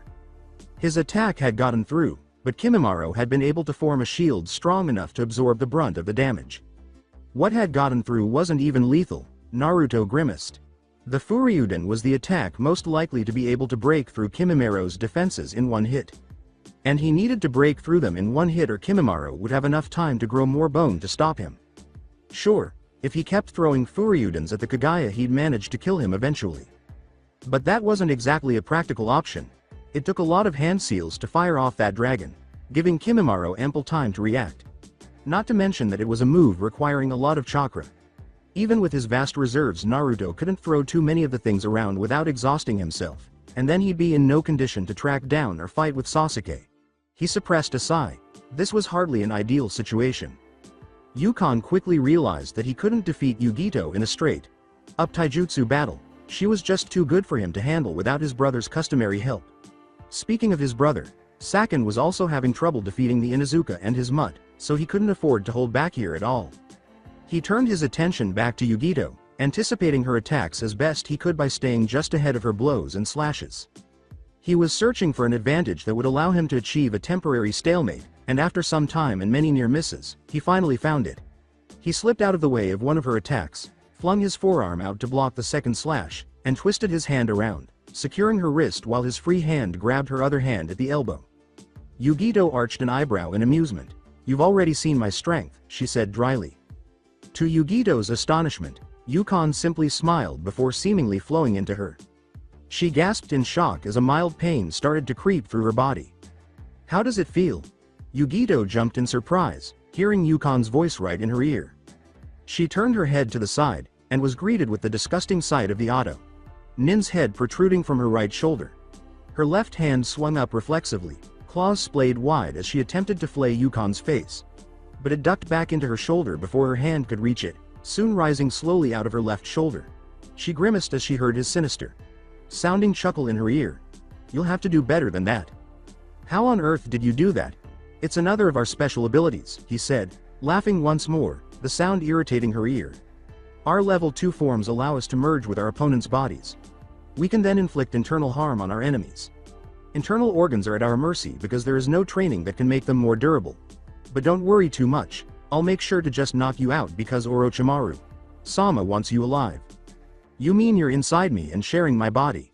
"Yes." With a slight shudder, Yugito said, "Well, I definitely feel violated. I have some news to share with you.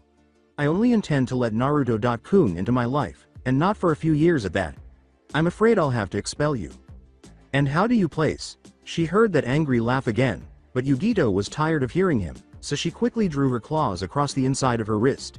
She heard a cry of agony, and Yukon immediately left her, stumbling away while holding his bleeding wrist. "You bitch, what were you contemplating?" "I heal rather quickly, so I can afford to take a bit of excessive damage in a pinch," Yugito said, pressing her wrist with her free hand as Chikara no to Rimu blazed to life. Her kick caught the Otto.nin in the sternum, and she took a vicious pleasure in hearing something crack as he flew away. "Are you able to afford the same?" The pain in his chest and her words caused Yukon to grimace.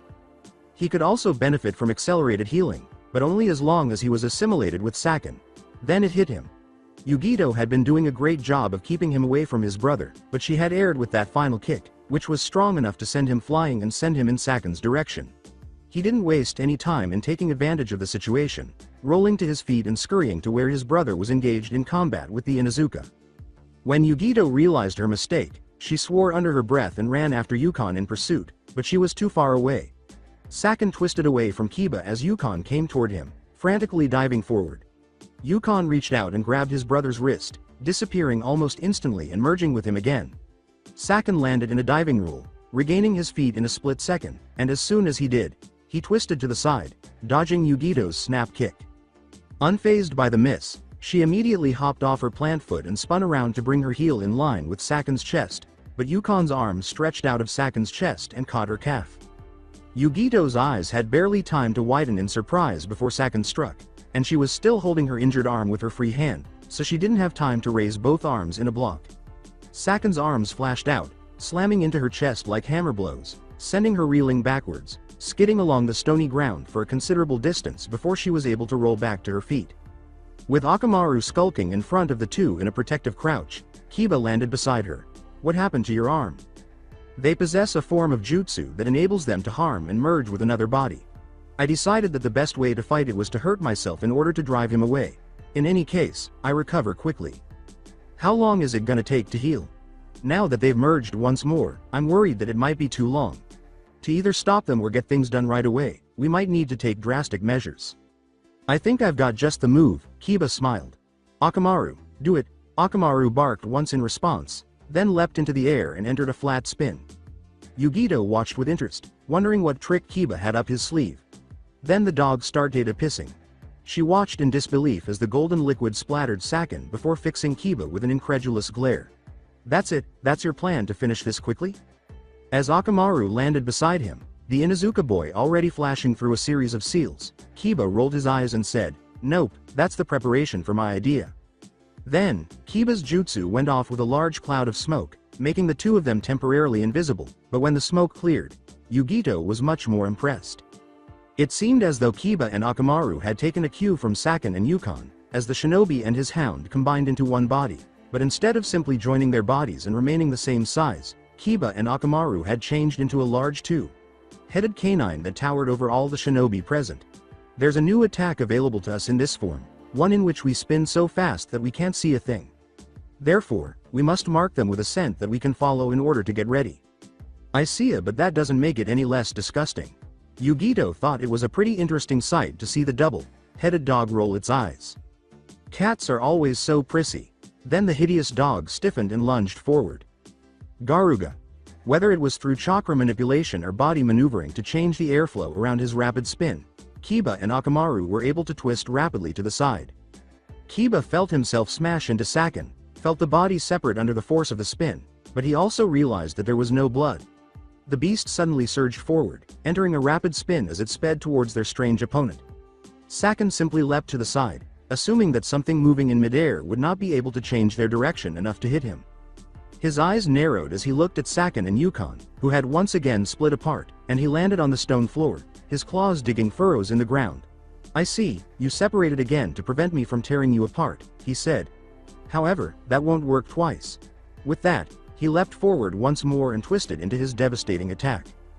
The twins slammed a hand into the ground in unison, and a giant metal gate appeared in front of them. Yugito's eyes widened as she sped forward, moving so that the Inuzuka duo was between herself and the twins. His bloody wrist had healed, and it had done so faster than hers. Then she saw his thumb swipe through the blood on his wrist, a move that only made it easier to recognize the distinctive series of seals he was running through. This time, she knew, Kiba and Akamaru wouldn't have enough time to swerve to the side, and she'd have to do something to keep Saken and Yukon from exploiting the opening that was bound to happen. She needed something big, but the tendons in her wrist were still damaged enough that she couldn't use most of her high-powered jutsu, but she had one. However, that was within her reach, and the amount of chakra being bled off by Kiba and Akamaru, along with that from the newly summoned gate, would prevent the two Auto.Nin from getting a good sense of her chakra output. She smiled as she began to gather her chakra. This was going to be good. The massive force of Kiba's blow caused their Rashomon gate to ring, and both Saken and Yukon grinned as their gate was dented. If Kiba had struck the gate head first with that much force, he would have been out of the fight for a long time. However, they felt a sudden surge of chakra perched atop their gate, and they looked up just in time to see the huge yellow-orange cat leap. As Yugito cautiously made his way around the gate, she gazed at the outcome of her Rimu Kanju. Ganj. She hadn't made it nearly as large as Naruto had in his battle with Gaara, the fiery colored cat, perhaps half the size of a boss summon, but it was sufficient to complete the task, as shown by the two bloody smears under its paws. "Well done. Do you think you can return to my chakra system and complete healing my wrist?" She smiled. "Sure thing." Her totem smiled, a curious sight on a giant chakra cat, before vanishing and returning to Yugito. When Yugito turned around, he saw Konkuro crouching on a rock ledge about 50 feet above the cavern floor. "We travel 3 days at a forced march to arrive at Konoha sooner," Yugito said, startled. "After that, we head straight out of Konoha to assist you guys, but by the time I arrive, the fight has already ended." It would be an understatement to say that Shikamaru had an amazing mind. His mental abilities, when used, were perhaps the most impressive in all of Konoha, with the exception of his father and Kakashi. He could think through more scenarios in a second than most people could in a minute, and he had spent several minutes trying to figure out how to get out of this mess, but no matter how many times he tried, he was unable to do so. He relied solely on his shadow jutsu, and had encountered issues when he had attempted to restrain her with them from a distance. Therefore, he had taken a chance, hoping that if he allowed her to approach, the increased strength of his jutsu would be sufficient to subdue her. But his hopes had been in vain. Tayuya's strength was still more than sufficient to overcome his techniques, and allowing her to approach had only served to prolong what would have seemed inevitable, and to further reduce his chances after the jutsu failed. Tayuya's strength and speed were far greater than his own, and if she broke free, he wouldn't have a chance to flee, and if she so desired, she could tear him apart with her bare hands. He needed a miracle to survive this ordeal. The funny thing about miracles is that you never know what shape they will take. In this instance, it was a fierce gust of wind that carried Tayuya far into the forest without even causing Shikamaru to flinch. He jumped in surprise due to the wind and the figure that landed on the branch next to him, and when he turned around, he saw Tamari crouching on the branch. She laughed, "Never thought I'd see someone as smart as you caught so completely by surprise." With a frustrated sigh, he said, "Want to tell me more?" The body of Raikage was discovered in a canyon outside of Sanagakure not long after Suna's forces returned home. In order to deceive our village into helping him with his invasion, Orochimaru killed him weeks prior to the attack and took his identity. After learning of this, the Council of Wind dispatched my siblings and I to Konoha to deliver a proposed treaty and offer support if needed. As soon as we arrived, your Hokage dispatched us to assist in Sasuke's return. What's going on here now? Her primary fighting style is long distance. She used to use a flute to control some summoned ogres, but now she uses it to project audio-based genjutsu. We musta. I asked for a summary of the situation, not suggestions. However, simply listening to an audio-based genjutsu does not reveal its origin. This space is ideal for her. It's spacious and has plenty of cover. We won't be able to locate her even if she uses genjutsu against us all day. I'm going to end this quickly because I know how dangerous she can be with those genjutsu, Tamari said, biting her thumb and spreading blood across her fan. To be honest, I don't give a damn about where she is. She drew back her fan and swung it fiercely. Kachiyose no jutsu. Like everything else she had witnessed her do with the fan, Shikamaru had been anticipating another burst of wind, but instead a weasel flew out of it, one that darted through the forest more quickly than Shikamaru's eye could track. She turned to Shikamaru, a smile spreading across her face. "There, no problem." Shikamaru's jaw dropped as he realized that Tamari had destroyed hundreds of square feet of forest land in a split second, reducing the once powerful trees to logs and splintered branches, and he could see one Tayuya pinned beneath a piece of one tree trunk that must have weighed hundreds of pounds. "What are your thoughts on that?" With a sigh, Shikamaru said, "Women are troublesome." In order to avoid the slashes of Kimimura's newest weapon, a kind of bladed whip that had once been his spinal cord, Naruto skipped to the side, following the movement with a duck and a sidelong flip. As soon as he got his feet back, he had to jump straight up to avoid a slashing blow aimed at his ankles. Kimimaro simply smiled and held out his hand, "Yubasaki Tama." The bones of Kimimaro's fingers shot toward him with such speed that Naruto's eyes widened in shock, and he had no way to avoid them while in midair, so he had to settle for the next best thing, activating Mantoru no 2. Rimu and curling into a ball to protect his vitals. He braced himself for impact, but instead felt something solid wrap around him, followed by a moment of confusion as he was jerked through the air before hitting the ground. Naruto rolled, scurried to his feet, and found himself facing Sabaku no Gaara. "What are you doing here?" Raikage was killed by Orochimaru, who also tricked our village into supporting him during his assault. Our council wanted to negotiate a treaty after learning of the deception, so they sent my siblings and me along with the diplomats in case your village needed our assistance. We were sent out to help with the mission by the Hokage. Gaara paused for a moment, looking around the battlefield, then said, "Where is Sasuke?" "We sensed 3 fights, and my siblings each went to one of those while I came to help you." He rushed forward and exploded from the barrel in which he was being held, and with Kimimaro in the way, I'm unable to get past him. "I see, I'll deal with this one." After saying, "Got it," Naruto leaned slightly and said, "I think he's sick, some sort of lung disease that seems to be bothering him." With a single nod, Gaara said, "I see." Naruto smiled and said, "Cover me." Then he started running, Shite no 2. Rimu accelerating as he sped across the clearing, and Kimimaro tried to stop him, but he was stopped by a wall of sand before he had gone even halfway. The bone user had to pull up short, watching helplessly as Naruto sped past him and into the forest. Kimimaro stared at Gaara flatly and said, "You are getting in the way of Orochimaru Sama's plans." Gaara merely crossed his arms and fixed Kimimaro with his unblinking gaze. "I'll have to finish this fight quickly so I can make it in time to assist Sasuke in his fight against Naruto," Gaara said, and Kimimaro stood there for a few moments, matching Gaara's gaze before exploding into action. As he charged, he raised his hands, causing the bones of his fingertips to shoot out once more.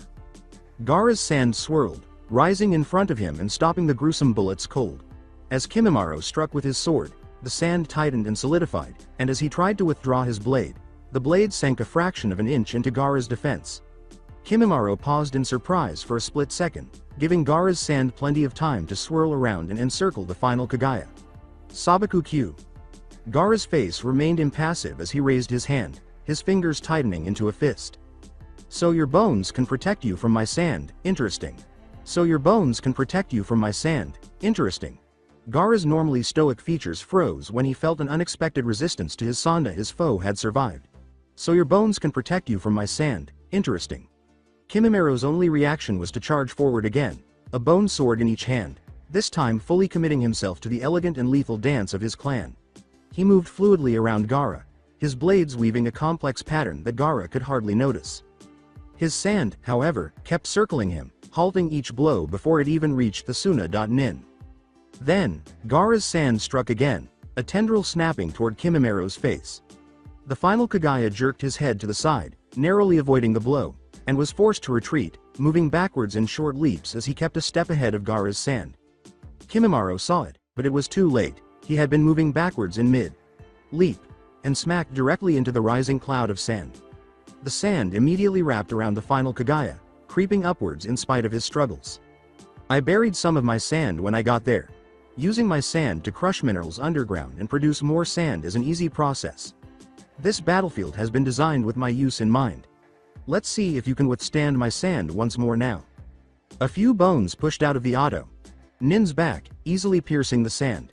Kimimaro tensed, then pushed. Gaara felt the Kagaya strain against the sand, then he broke through. The boy darkened to an inhuman grayish color, and his eyes were surrounded by dark markings. For a moment, Kimimaro's eyes narrowed. With the bones protruding from his back and his long tail whipping around behind him, the final Kagaya charged across the open ground, giving the boy a dinosaur-like experience. Gaara scowled and threw up a wall of sand, but Kimimaro blew right through it. Gaara's eyes widened slightly in surprise at how easily Kimimaro broke through his sand, so he threw up another wall, this time thicker and stronger than the last one, and at the same time, he gathered a platform of sand around his feet, ready to move swiftly if necessary. It was child's play for Kimimaro to make bone plates rise to just beneath the surface of his skin in this state, shielding him from the crushing effects of Gaara's deadliest threat, but he still crashed into the new wall of sand, encountering resistance this time as he pushed through it, and eventually he was able to bull through, the sand wrapping around him, restricting and slowing his movements even as he moved through it. In his hand, he formed a spear of bone, and as Gaara threw it with all his considerable strength, Gaara's sand swirled in front of him again, putting itself between the Suna.nin and the spear, which slammed into the sand, half its length sticking through the barrier. Kimimaro brought his hand behind his back, grasping the top of his spinal cord as it protruded from the base of his neck, and he pulled it free again, using it as a chain staff, swinging it in Gaara's direction, but his sand imposed itself once more, forming a sphere around Gaara as the makeshift chain staff wrapped around it. As he plowed through Gaara's sand barriers, Kimimaro growled low in his throat. "I'm growing tired of your sand," he said, pulling Gaara and his sand back down to the ground. "But it won't save you from this." He thrust forward even as Gaara's sand shifted again, condensing beneath Kimimaro's strike and allowing the two combatants to view each other again. Kimimaro leaned into his thrust, adding his weight to it as it slowly sunk through Gaara's sand. The final phrase, which made Kimimaro pause, was gently emphasized. "Sand can get annoying. It gets everywhere. Eyes, no see a mouth. I see you understand what I'm talking about. Strange, isn't it? How the sand could get into your mouth while it was closed. Naruto gave me an idea when he mentioned your supposed illness. I've been using that sand covering you as a distraction, allowing me to put sand into your lungs. Let's see your bones save you from this." Then, as the grains of Gaara's sand pulped his lungs, Kimimaro experienced a pain unlike any he had ever experienced. He staggered away from Gaara, reeling backwards.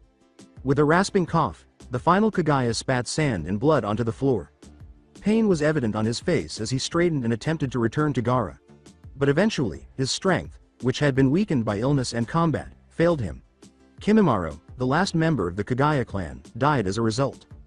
Despite the advantage the Uchiha had, Naruto had little trouble locating Sasuke.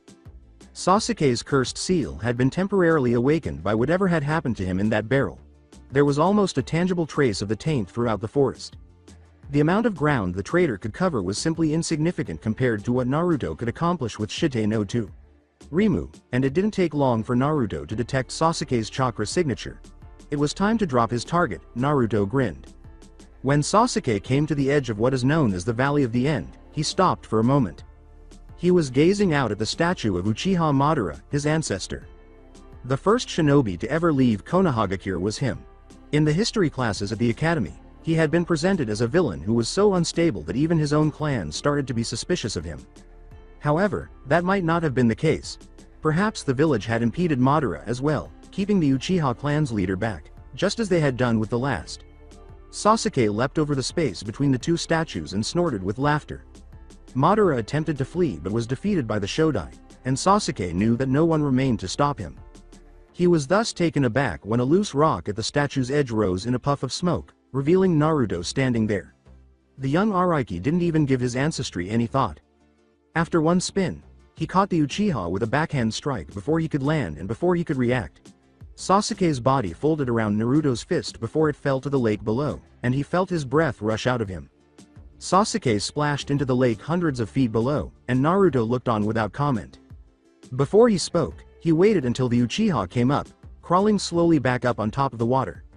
Even though his voice could be heard clearly across the distance between them, he maintained his composure. And the deadly, subtle threat it carried was the same as when he faced Kimimaro. "You seem lost, Sasuke. If you keep going that way you'll find yourself in Otagakure. You'll have to turn around to get to Konoha." Incredulous, Sasuke found himself gazing at Naruto's distant figure. His normally stoic manner was broken by a faint tremor in his voice. "How did you get past him so quickly?" With a sly smile, Naruto leapt from the statue. The impact sent ripples across the lake as he landed in a low crouch on top of the water. He stood up straight and gave Sasuke a grin that was positively terrifying. Sasuke didn't need to know that Gaara had actually taken over Kimimaro's care for him. "You should know that no slime who would ever crawl to that twisted madman and call him master would ever be able to defeat me." Sasuke tried to ignore the obvious insinuation in Naruto's final statement while closing his eyes and taking a deep breath to center himself. Then, with the Sharingan spinning in his eyes, he straightened to face Naruto again. "No, I need the power he offers so I can kill my brother and avenge my clan. I won't let you stop me." As Naruto spoke, Sasuke erupted into action, spinning as he pressed down on the Kumo.nin. "You seem to be under the mistaken impression that you have a say in the matter." The fact that Naruto remained motionless and didn't move until it was much too late to avoid his blow shocked Sasuke. Or so he believed. With his weight evenly distributed and poised to move in any direction, Naruto had assumed a position of perfect balance. After that, he waited calmly and did not move until he was certain that Sasuke was totally focused on his attack. Naruto didn't do anything until then. He went into a sharp spin, bending slightly backward. Even as his fist traveled through empty air, Sasuke could hardly believe what his precious Sharingan was showing him. He noticed that Naruto's foot was rising from the water's surface, chambering before he struck. But he couldn't avoid it because he was totally committed with his momentum. The young Konoha.nin was sent skipping across the lake's surface when Naruto's foot struck the Uchiha in the side of the ribs with significant force. After a brief pause, Naruto raised his foot in the air and then lowered it gradually to the water's surface. "That Sharingan of yours is a powerful tool. It allows you to see any movement, even before it's made. But you're not fast enough for it to be of enough use on me. Even without the aid of my own Kekai Genkai I can start to act after you've committed yourself to your attack. You'll never be able to defeat me like that." As the marks of his cursed seal started to appear on his skin, Sasuke glared at him and flashed through a set of hand seals. With lightning chakra accumulating in his palm, he grasped his wrist with one hand. "Chidori!" he cried as he charged forward. Naruto arched an eyebrow, which was a little more intriguing. Sasuke's speed was significantly increased by the first level of his seal, and the Chidori was one of the most powerful short Range attack jutsu available. Nevertheless, Naruto thought as he triggered his own bloodline, he was hardly unprepared to handle the circumstance. As Sasuke got closer, Mantoru no 2, Rimu came alive. And it broke up into innumerable tiny wind blades just before impact. The wind chakra that supported Naruto's technique easily overpowered the lightning chakra that drove Sasuke's Chidori, causing it to fizzle when it encountered his defense. A simple palm thrust that could be easily shrugged off struck Naruto's chest. Rather, he used it to give another spin more momentum. In the midst of his spin, his Chikara no 2, Rimu came into play, and his backhand hit struck Sasuke's chest with crushing force. Sasuke cannoned backwards again, this time clearly hearing something snap. He skidded across the lake's surface for a considerable distance before stopping. Then he stood up again, holding his bleeding hand and wheezing a little. He wriggled his fingers, testing his range of motion, and his face twisted into a grimace. Sasuke simply grimaced as he held his hand. Interesting, Naruto muttered, you can still move your hand. That Chidori must have protected it from the worst of my wind blades. This simply could not be taking place. To get the power he required, he had to get past this point and reach Orochimaru's side. Then it dawned on him. It was for the power that he had recently acquired from Orochimaru. Even as the transformation started, he began to laugh, his face taking on a sinister look. His skin became uniformly sickly, gray as the markings on it grew larger. His hair grew longer, whitened, and slipped down. A pair of hand-like wings appeared on his back, and there was a tearing sound. Above all, though, he sensed the power that surged through his body. It was power. He was willing to train under the Sannin at any cost because this was what Orochimaru offered him. He looked at Naruto with his Sharingan eyes, and his twisted smile widened. He chuckled, you see, Thesa, this is why I must go to Orochimaru. Look at the power he offers. Sasuke charged forward, and the two were met with an amazing display of taijutsu. Naruto shook his head slightly and said, it would appear to me that you're looking for shortcuts. But there's something you should realize. There's a reason that a shortcut is considered to be such, because most people are smart enough not to take them. Otherwise they'd just be the way it's done. Although Naruto still had the advantage in speed, Sasuke's Sharingan's predictive powers significantly reduced it. For a few minutes, the two engaged in an even battle. Then, using a barrage of savage blows, Naruto forced Sasuke back, taking advantage of the moment to jump back and get a little break. As he weighed his options, he gave Sasuke a suspicious look. Combat in taijutsu was risky now, and Sasuke might be able to deal some damage with his Sharingan. In addition, he didn't want to show Sasuke more of his style than was required to keep him from imitating it. He was fairly certain that he could use jutsu to outsmart the Uchiha, but it would be wise to save his chakra this close to Otto in case Orochimaru surprised them with anything else. Furthermore, he didn't want to allow the Uchiha to replicate any of those either. 2. Rimu Kanju. Ganj was there, but a large enough one to guarantee victory would also require a substantial chakra investment. In addition, it might attract unwelcome attention. At that moment, he recalled one of his family's most well-known sayings. Never use a lightning bolt when a kunai will do. Naruto then described a complex battle in detail, with Sasuke watching with evident skepticism. That predictive ability of your Sharingan is quite the useful ability. But it's hardly the only way to figure out what's going to happen. You see, I've gotten a pretty good insight into your fighting style. And I have a firm grasp of your speed too. I can tell you what's going to happen. I'm going to charge, throw a roundhouse punch at your head. You'll consider ducking, but won't have the time you need. So instead you'll block, and then I'm going to throw a kick at your chesta. Then you'll be pinned against that rock wall over there, my claws poised to tear open your throat if necessary. And you'll realize it, Naruto said, nearly finishing his speech. After a brief pause, Naruto launched into a full-scale charge. As he gauged his opponent's approach, Sasuke grinned. Naruto was gravely mistaken. There was plenty of time for Sasuke to duck, and he did just that. He bided his time until the very last moment. Then, with a monstrous savagery, he leaned over at the waist and slammed his face into the knee Naruto raised.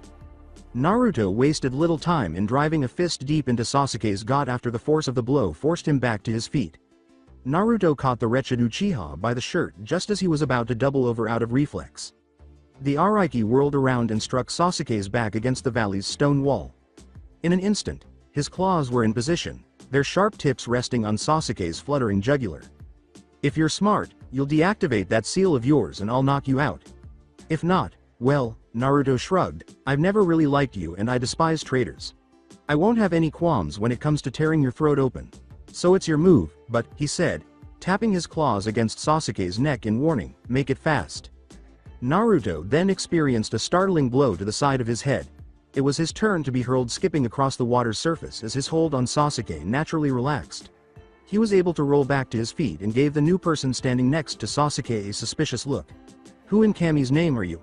Before answering, the figure remained motionless for a few seconds to assess him. I am known as Zetsu. So that's it for today. I hope you guys enjoyed it. Don't forget to like, share and subscribe to the channel for more awesome stories like this. Thank you. See you all in my next video.